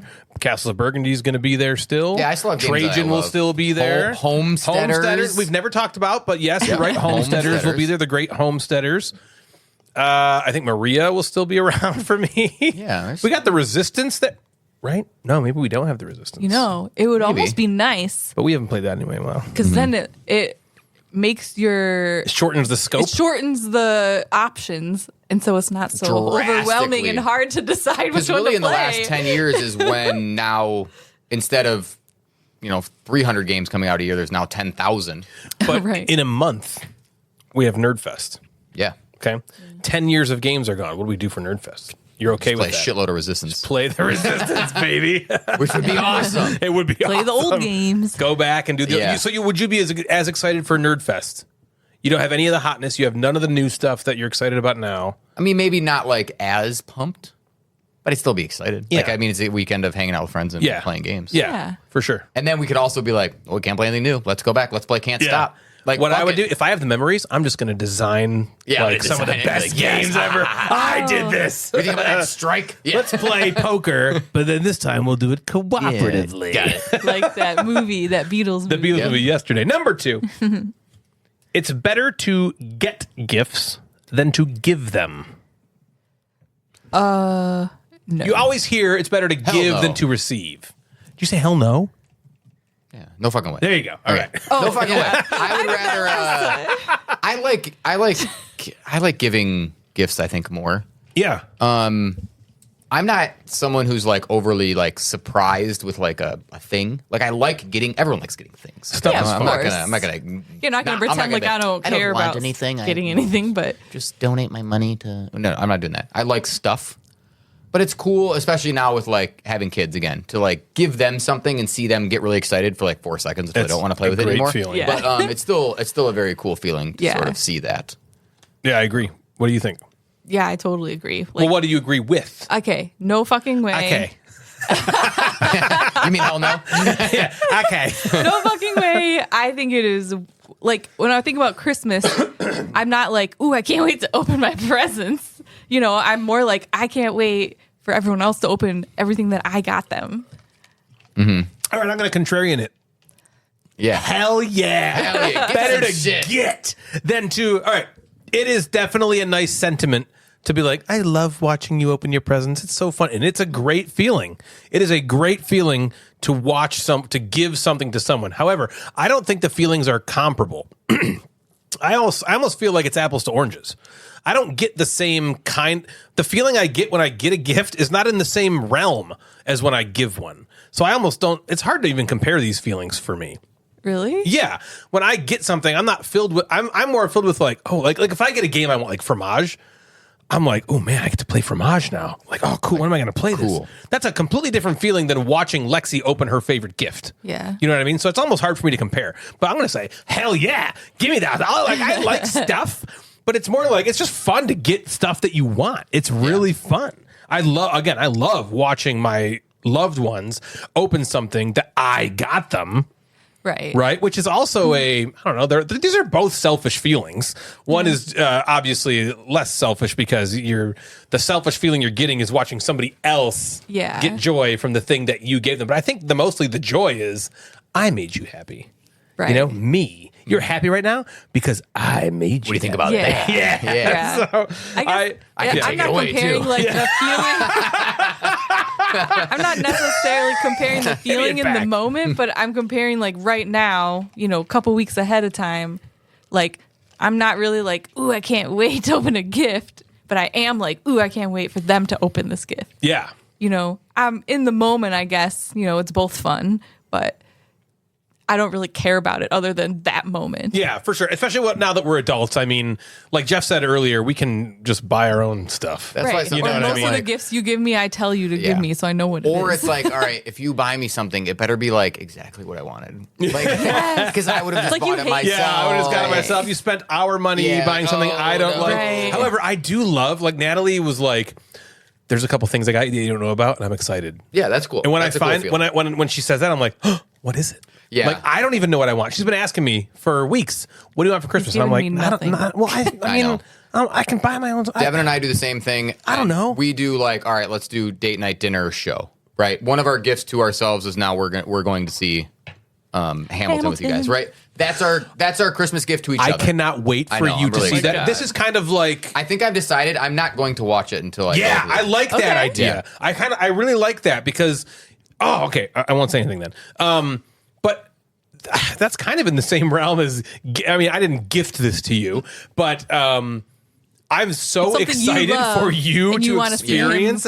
Yeah, like I'm excited for you to know how awesome it is. Yeah. You Do you know, know to any wit- of and the to see it. songs? Probably just the main I one, mean, like the sure. Alexander Hamilton. Natalie, Yeah. spoilers. I mean, I'm sure he's heard that. Wait, Now about you know Alexander Hamilton. but I mean, know. that one song Shit. is like. I mean, I everybody know knows that. I know the history. I don't know the songs, but I know the history of. They're so fucking good. If you don't, I mean, you're gonna. It's gonna hit a lot of things for you. I mean, I'm not sure. I don't know. You might not be a big musical theater guy. I mean, I like Devin and I have seen Wicked, and we've gone. Okay. We just saw Wicked at the movies with the kids the I've other heard day. amazing. was Devin really went and saw good. it with her mom. It's amazing. my God. We, It we was saw really it like good. we saw like the I've play. never the seen the musical. play, I've seen the so play I didn't too. really know what very it Which was is also about. so you liked that. Yeah. Okay. This Yeah. I was gonna say even if you don't like musical theater, I think Hamilton is It's different. the most it's one of the most impressive It's- things yeah. I've ever seen. Okay. Anyway. It's not. It's impressive, and it's like I feel like it's a story that like it because it's about history. Everybody is like has some sort of like semi interest in it. You know, it's Yeah. not like some like Americans, that is. yeah. Well, yeah. City. Number 3. Americans. Christmas is the best of all holidays. The best.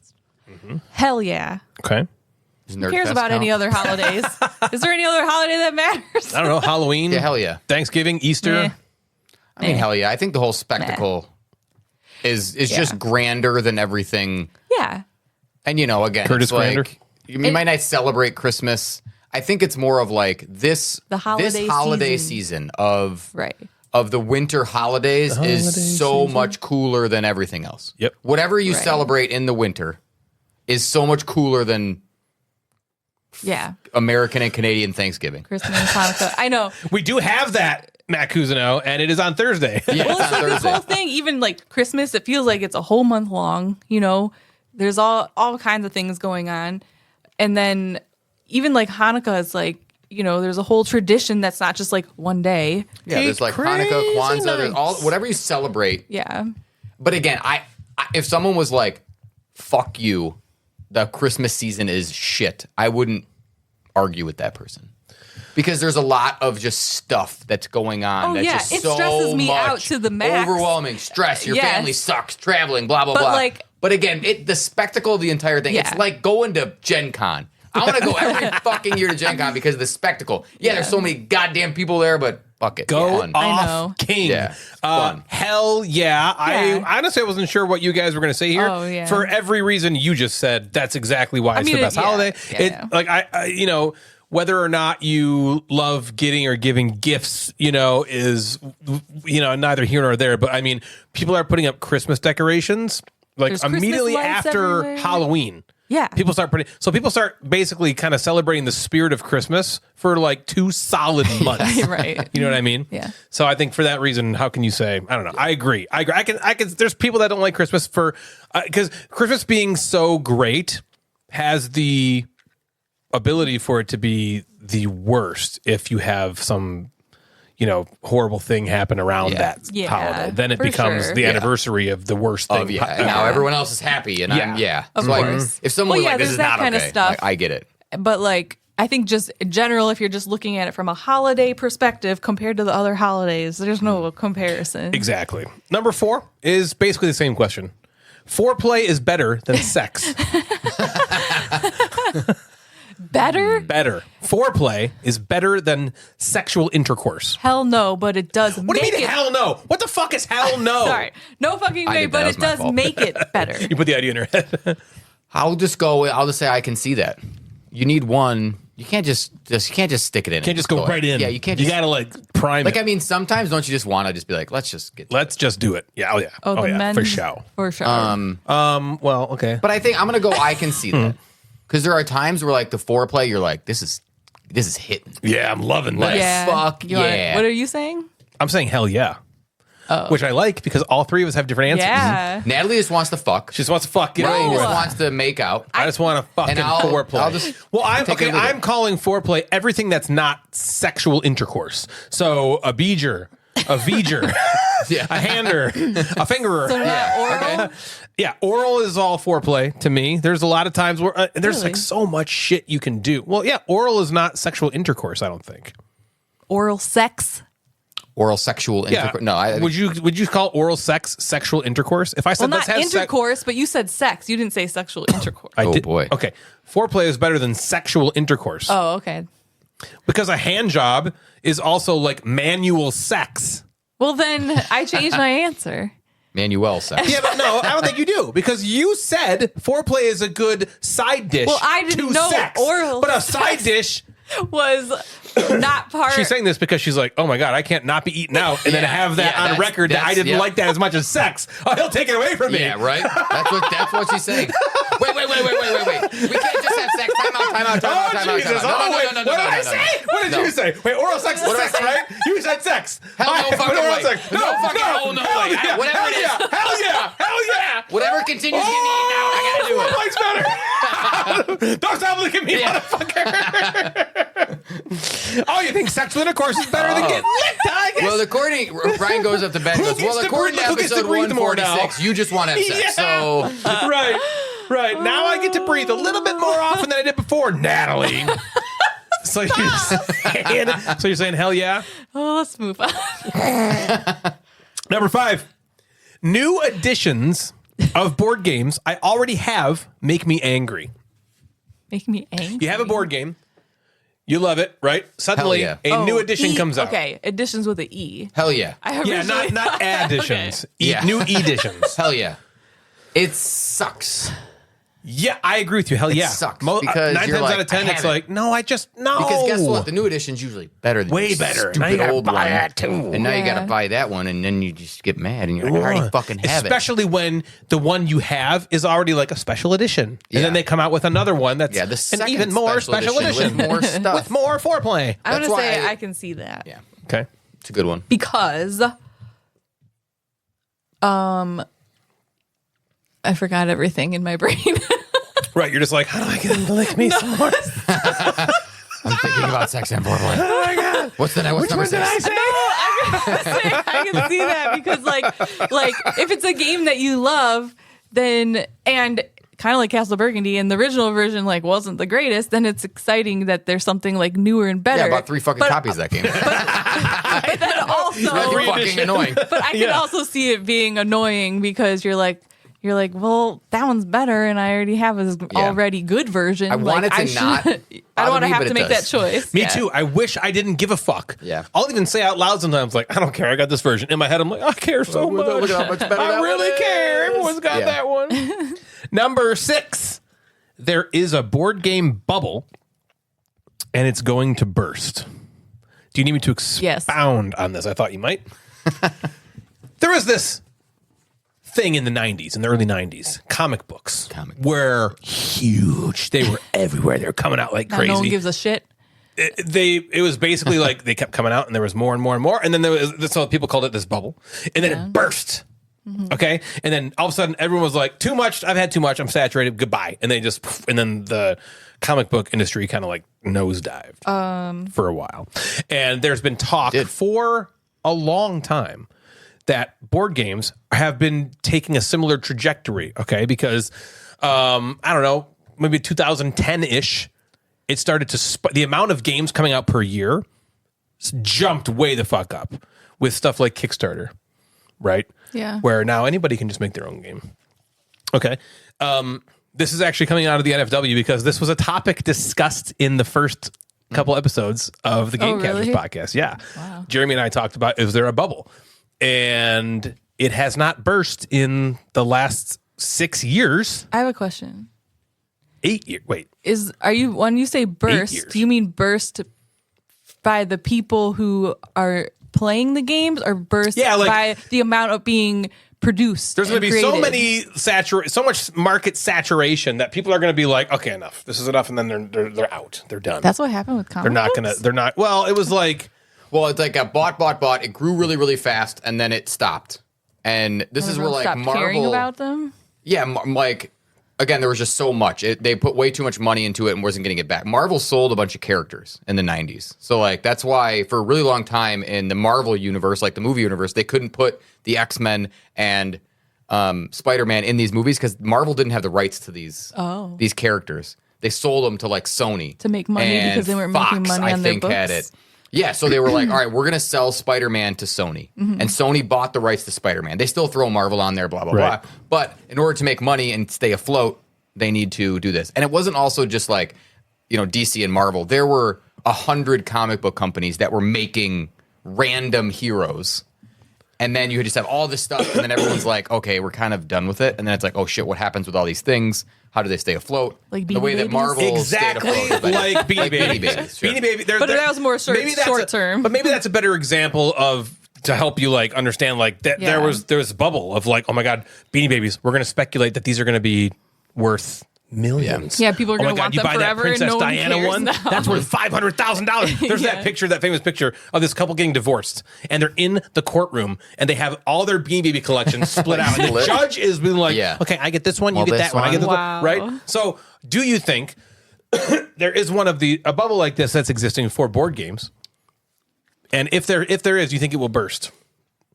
I'm going to say, I don't know. I'm going to go in the middle and say I can see that. But I also think that maybe the bubble already burst and nobody cared. Yeah, I want to say no fucking way. Like, it maybe burst in terms of like, there are way too many games. I think the majority of people can agree that there's just the saturation of games Yeah. is way too much, but I don't know if anybody cares. I think you're right about that.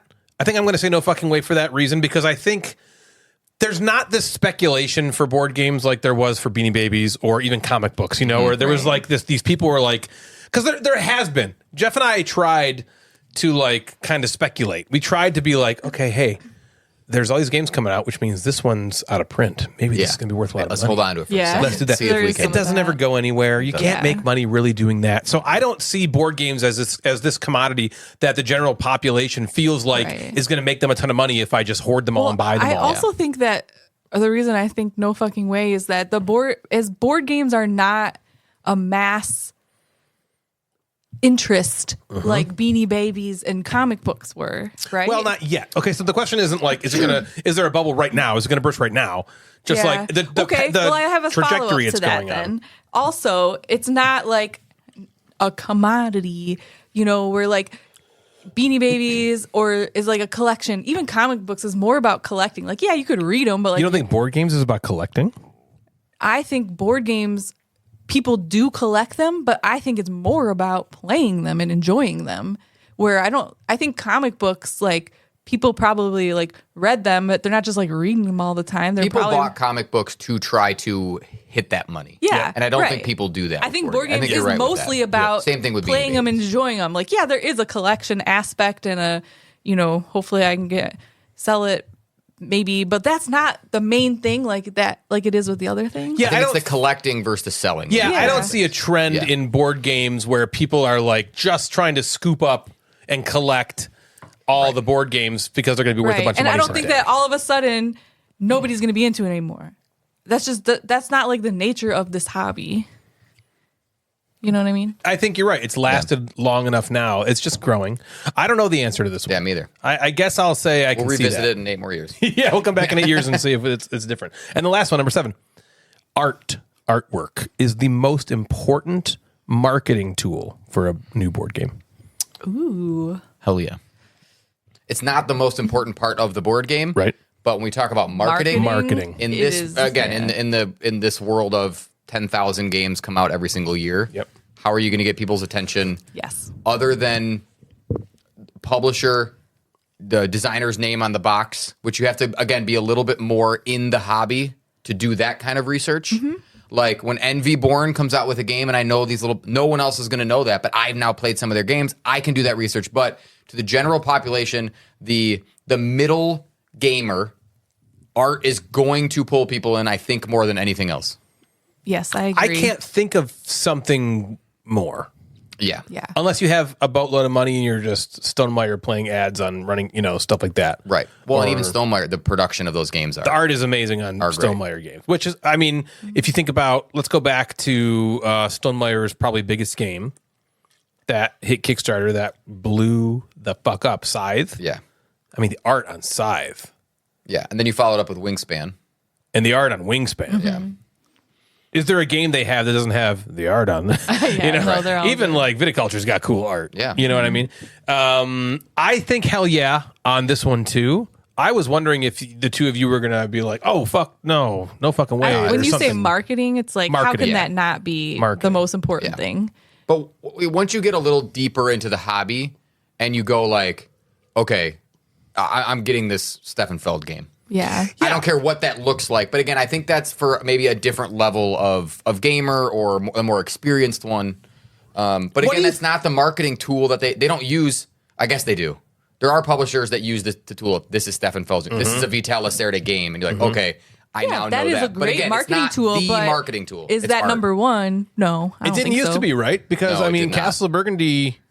No, I don't it know didn't what used to I don't know be. what No. its sales were like. Puerto it was Rico, certainly Twilight Struggle. Like I mean, those games are revered. Yeah. Yeah. Among board gamers. I don't know how well they even did back then, too. monetarily. Yeah, now they're by reputation. Yeah. Are holding up. Yeah. Yeah. I feel like earlier in the board gaming history, there was a lot of new games that were coming out with some new, unique ideas. And so maybe that was more exciting. The artwork wasn't as important. But like, I think the demographic was different too. but like they now, didn't if you're care. like, oh, it's a worker placement game, and you're like, yeah, I played 1 million of those. Right. Tell me what's special about it. True. But if you see this art and you're like, ooh, that looks cool. Yeah, I or wonder- you have cool components or something. Yeah. That's gonna immediately grab somebody So is it without all knowing about anything about because it. the hobby is older now? I think that because A lot there's of the so people much. in the hobby. How much does Now- demographic play into that? Years ago, before art was as good as it was, because I mean, look at the original Castle of Burgundy box. What's special about that? Nothing. Kalis, what's special about that? Nothing. But the people didn't really care. Yeah. The demographic that Yeah, but liked there the games weren't maybe as didn't care many- as much. There wasn't as much competition. That's Right. why. And casual gamers. Correct. Yeah. So that's the other thing too. So I think it's a mix of both of those things. Market saturation. How are you going to stand and out demographic. these days? Art. Right. There's a ton of more people And that components. are into board games. A lot of people who maybe want to engage with, because before when you were a board gamer, it was niche. Yeah. And so You were it a was- super nerd and you were into the game, already. What's that phrase where like you're Grandfathered in? What are you saying? no? I'm trying to tell you. You're already like engulfed. You're already engulfed in that hobby. It's like some bias where like you're in this hobby, so you're going to like these games because that's why you're in the hobby. Oh, You know what I okay. mean? Yeah. But now board games are growing, and the amount of people getting into them are a lot more casual. yeah. You know what I mean? So how do you get casual board gamers into a board game artwork? Yeah. Right? I'd be curious. I would Totally. love to hear what Sam McMeeple and Matt Cousineau and the handful of other people that we know who are designing games or who have gone through that process. Yeah. How important has it been for them in their? Yeah, because How do you quantify? Sam was that? able to grab an artist that no Oh, one yeah. knew and is Really fucking good. great. Yeah. God, And I he's know so that good. people have backed that game, Everstone, for the art. I wonder how you quantify that. How they would quantify that? I know you. know I what don't know if Do you they ever have a know, metric but that? I'm curious what their opinions are on that one. Yeah. Any Chime in for us. designers out there? Yeah, there's 5 or 6 in them, 5 or 6 in whatever. just in our community alone. Yeah, I would love to know if you have any, even just what your opinion is on how Yeah. how do you weigh the artwork in your designs? Even Jeremy with Grit, like the cool mushroom dude on the front. That might have sold some on the Oh, RPG. yeah. And, Sure. you know, I definitely expected his artwork to sell the game, Yeah. but again, it's like there's no box you check when you buy a game that says why did I buy this? Right. You know, that would be kind of interesting. yeah. I love this segment, you guys. This is Yeah, it was good. This is fun. I know it is. All right, guess what? We're going into the game of the episode. What is it? That's right. We are doing the Association Station. We are going to get some dinger bells over here, and Jeff and Natalie are going to play the Association Station. If you have not heard the Association Station, well, how this game works is loosey-goosey. I am going to say some word or phrase that is going to hopefully be coded in some way. That's going to get Jeff and or Natalie to guess the game I'm talking about. Is that bell messed up? I don't think so. It's loosey goosey. You got to It tighten is the top. You got to tighten the top. Oh, is that what I did? Yeah. Okay, got it. The bell thing. Got it. Ooh, you got grandma's bell. Grandma's lower. Yeah.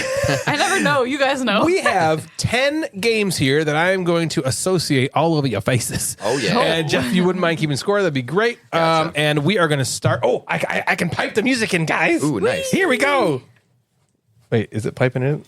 I hear it. I hear. I'm going to lower it. All right. Are you guys ready? Yeah. Yeah.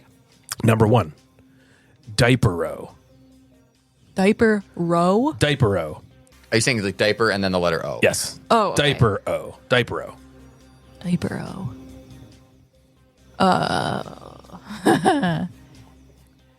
Diaper. Diaper row. Diaper row. God, it's probably an easy one. I know, probably. It's fine. We can move When on. we're out of the. I know we haven't associated in a while. I know. I don't. I have like no even ideas. Diaper row. Diaper row. All right. Diaper row. Number 2.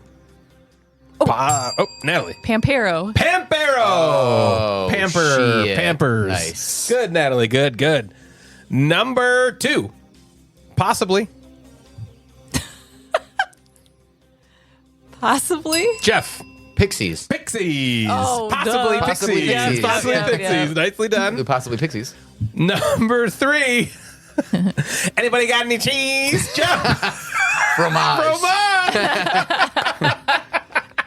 Did I do Did I do that? That's not that much cheese. That's what I should have used. That's not that much fromage. Jerem, look how much cheese I can fit in my mouth. That's not that much cheese. That's not that much cheese. It's like- Jerem.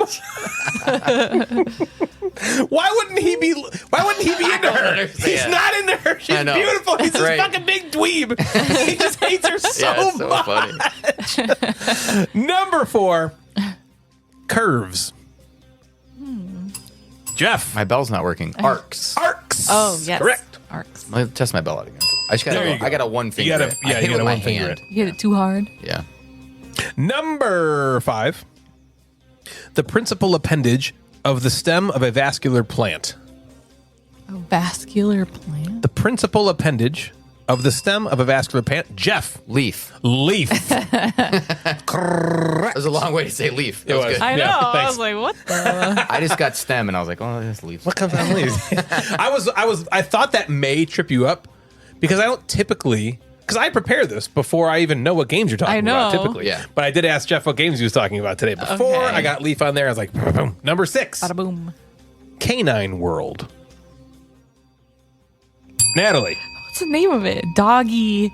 Style. Doggy Land. Is that what it's called? Doggy Land? Doggy Land. Oh, Should we give it to boy. her? Yeah, I think All right, so. we'll give it to What's it Jeff. called? What's it called? Doggerland. Doggerland. Doggerland. Doggy Land. Doggy land. Play Doggy Remember, Land. because Doggy Land probably has dogs. Doggerland dogs. had no Doggerland dogs. is not. even No have dogs. Doggy Land would. Doggy Land Doggerland, would. no. Not worth it.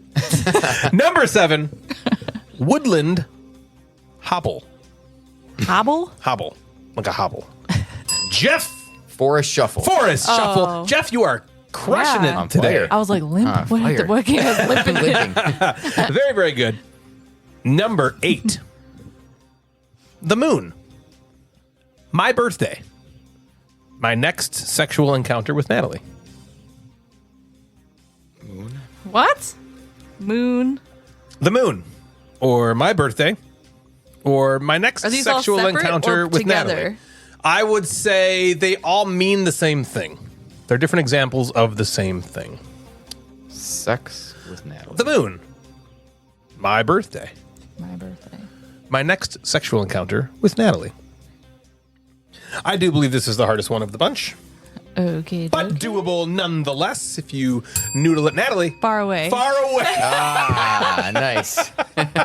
Good one. Natalie, you nailed it. Damn. I was thinking As like only yearly Natalie something could. yearly, like lunar. Right. Yeah. I know. I thought lunar too. was I was good. like, no. Very good. Number 9. Once upon a time, it was nighttime. Couldn't see a thing. Natalie, you were like ready. I know. Your hand Well, I was like, if I right think there. of it, I gotta be. Gotta Once get in, 'cause upon a Jeff's nailed it. time. Once upon a time, it was nighttime. I couldn't see a thing. It was nighttime. Once upon a time. No sea. Once upon a time, it was nighttime, and I couldn't see a thing. Oh, Jeff. dark stories. Dark stories. yeah. It's a story about the dark. Yeah, I had it mixed up. Yeah. I was trying to think like story something. Yeah, You guys are on this. I know. I I was know. after the first after we diaper-o'd. Diaper. I know, Yeah, I was diaper like, took here you we out. go. You're like, oh, and then Oh, you've God. nailed them immediately. And the last one, number 10. A trick is what a whore does for money or candy. Do you know that one? No. Jeff. Illusion. Illusions. Oh. You don't have time for my illusion. I knew it was from Arrested Illusion. Development, but I didn't know what it trick is what a was. whore does for money. Illusions, Dad. You don't have time for Illusions. You don't have time for my illusion. That's what he does. I know. doesn't care He about doesn't care he that he doesn't have time. for He it. cares that it's. He got the terminology wrong. All right, that was fantastic. Thanks for playing the game of the episode. That is our welcome. association station. You're welcome. Thank you for creating the game. You're welcome. You guys crushed that one. Jeff, what was our final score? 7-3. 7-3. Wow. Natalie, you got some good ones in there. Oh, thank you. Jeff, though. I don't know if I would have gotten the ones that you got. I think you would have got a couple of I would mine. have got Fromage. Yeah. I was just Yeah, not as he quick. was on it. Yeah. You were not on it. You didn't have that reflexes. Fast fingers. Well, you've had two. You're too deep. yeah. Like Jeff's only one one in deep. a third. One in a sip. in. Waka waka. We are going to go into the top 5 of the episode. Occasionally, we get emails from some Guess of you. what? I think he just joined He the did. Discord just Alex now. just joined the Discord. I commanded him 11 minutes ago to do that. Yes. I said, Okay. guess what? And you're like, Well, I was like, I'm about to launch into this thing about Here we Alex, and you just interrupted me because you're all drunk Guess on what? your The Taco 1.5. Bell's on its way. Yeah, it's here. Anyway, this guy Alex emailed us all the way from California. That matters for an email. Boy, are my arms tired. his email flew very far. And week to he get was here. like, no. So sometimes we talk about how it's prepping for the show. We do a lot on the show, a lot of segments, a Cram a lot lot of in. different stuff. There's a lot to cram. There's a lot to cram in, and so Alex very graciously sent us an email and gave us some ideas for top 5s. Very And nice. That's Thank you. awesome. Admittedly, he's We a newer need it. listener. He's a newer listener. He said he's listened to about 25 episodes in the last month, which is crazy. Damn. Whoa. It's crazy good. Damn. Thank you for that, Alex. And he was like, I don't know if you guys have done these before. Honestly, Alex, neither do we. Yeah. It doesn't We matter. think of ones all the time, and Ryan's like, great idea. And then genius. he's like, oh, we did Oh, we that. did it 3 episodes Luckily, ago. I have a list. Yeah. Yeah. So Right. this one was 3 hard to episodes check for. I don't know if we did this before, but doesn't I sound don't like it. think that we did. So Alex gave a great idea here. He gave several great ideas. We're going to do this one today. It is called our top 5 games that you love, but you'd not want to live in this game in real life. You do I not think want to we've done be there. something where, like, I think we've done sort of the opposite. opposite where, like, one. you want to be there. You've Yeah. done- Something like we've that. done that one, and that was Or another. cool, that was another whatever. one that he sent as well. Okay. And I was like, I think we've done that one, but I don't think we've done this one. Yeah, which this is one's don't cool. think so I'm excited either. for this one. Okay. So I'm happy with my list. Let's then, if Jeff's happy with that, let's go me, Natalie, and end with Jeff. All right. Okay. So number 5 for me, I'm going to start out with a game that I really enjoy, but it sounds boring mostly to live inside, and it's called Belfort. I would Yeah. like to be like a fantasy race, but I don't want to be running a construction nonstop company. building? Yeah, just building and What competing wedge do with you want to build? construction. We just built in that wedge. You Yeah, have to go to I gotta another go build one. I another guess I'll go to library. another I one. just built 2 libraries. I got to build. That does not sound fun to me. The game, I have more however, libraries is- here than you do. Yeah, Oh, shit, you're going to be the leader of the town. That sounds bad. Natalie, what's your number 5? My number 5 is Slay the Spire. Oh, yeah, that would be I terrifying. feel like it would just be like you're going down this path and just like bam, bam, bam, bam, and I'm just like, leave me the fuck alone. Let me live. Again, that sounds like our sex life. Bedroom. Yeah, name your sex life. Name your sex life. Right. Bam, bam, trying bam. to survive.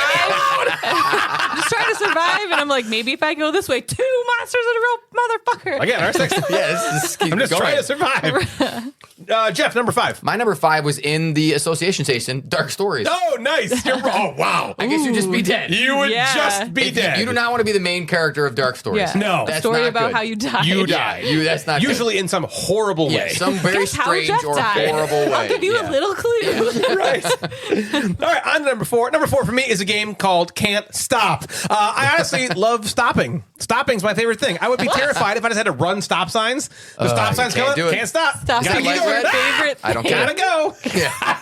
Keep going. Natalie. Are you working? Yeah. Well, stop. I can't. Gotta stop. I Can't keep stop. going. I'm sorry. I can't stop. Natalie, what's your number 4? My number 4 is Cockroach Poker. You don't want to be a cockroach? I don't want Doesn't to like play bugs. poker with Live- some disgusting ass bugs. An ass bug? Ew, what kind of ass bugs? Cockroaches especially are disgusting. Cockroaches are ass bugs. I don't want to hang out with them.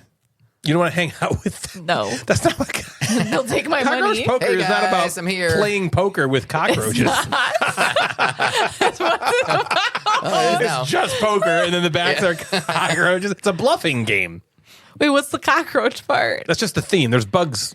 Are they playing?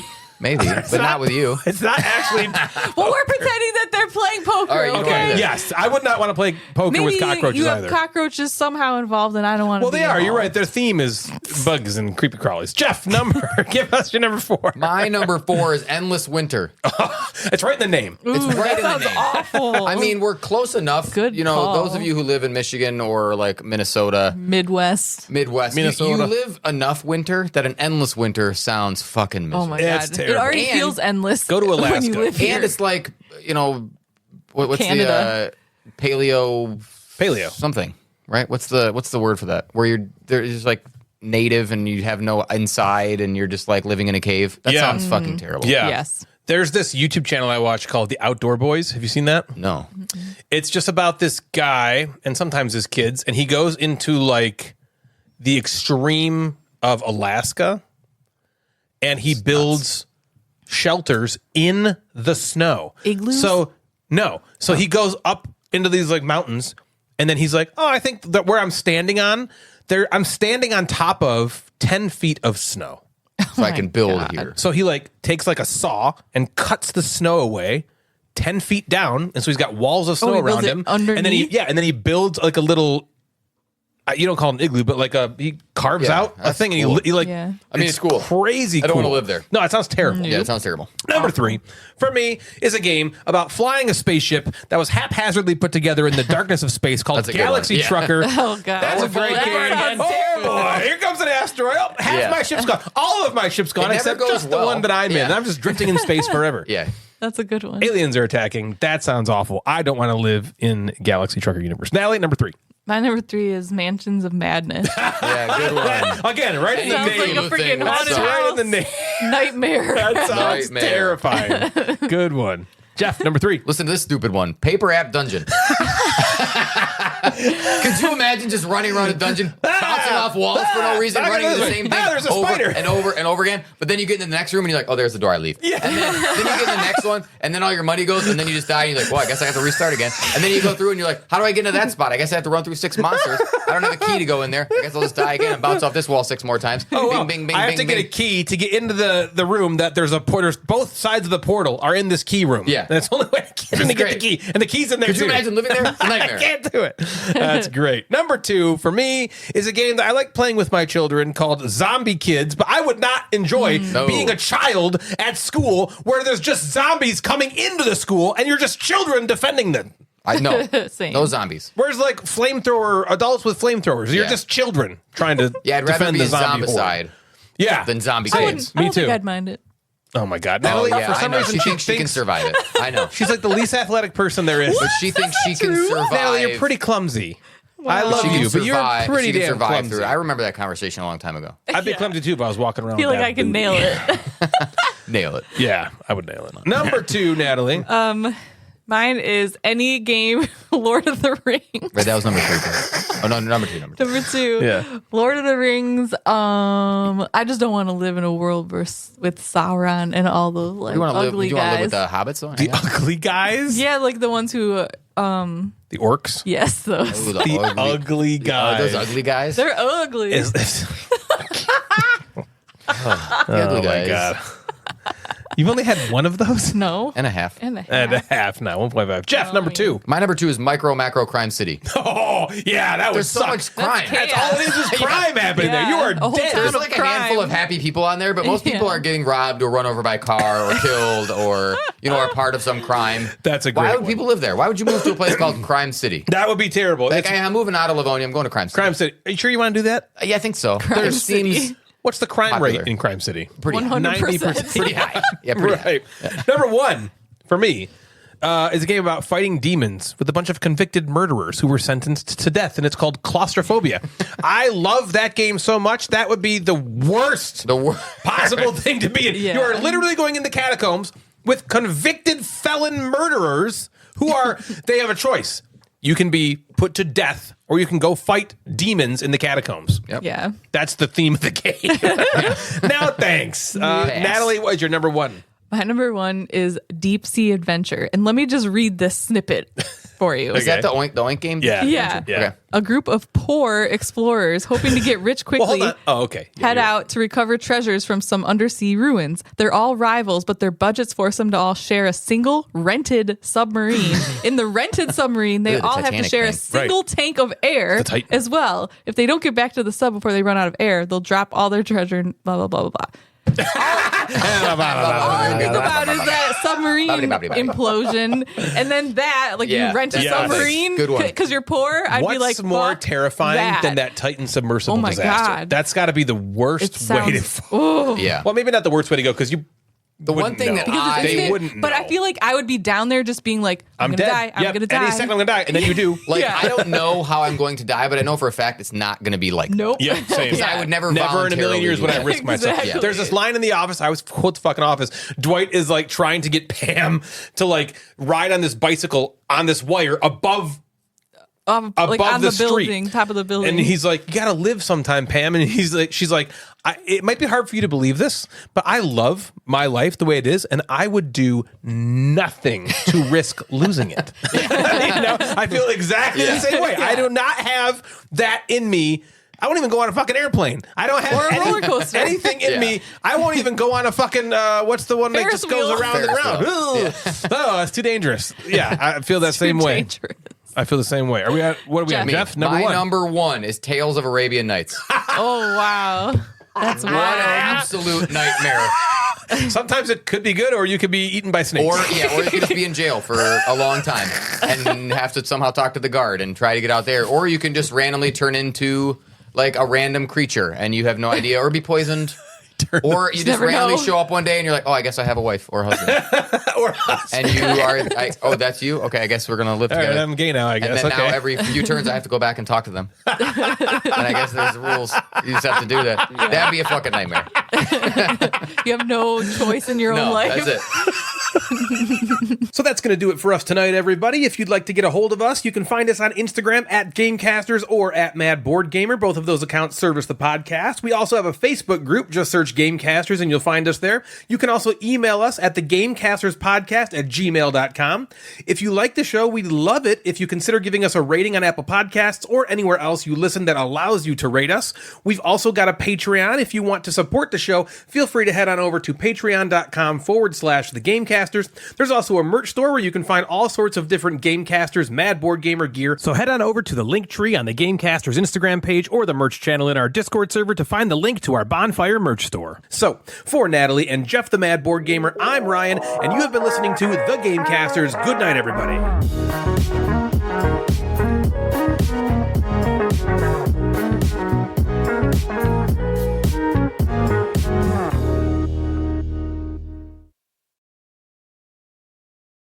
You had Get some another deal. idea. What was it? Do you remember? Remember For a your- song? Remember your Yeah. ideas. You were like, oh, I should do this. That's why I have you here. I don't remember what it was. I don't remember a I just remember thing that that you I said that say. recently. You just like say things and then I say things, and I expect them instantly to be written forget. down because yeah. Where's Yeah. your scribe at? He wants to come up with ideas, and then he wants me to write I'm them just down the without idea man, saying anything. Natalie. Yeah, I don't even tell you to write it down. I just expect that it's written down. Yeah, why isn't this written What down? did I say 5 days ago about this? Didn't you write it down? Didn't you?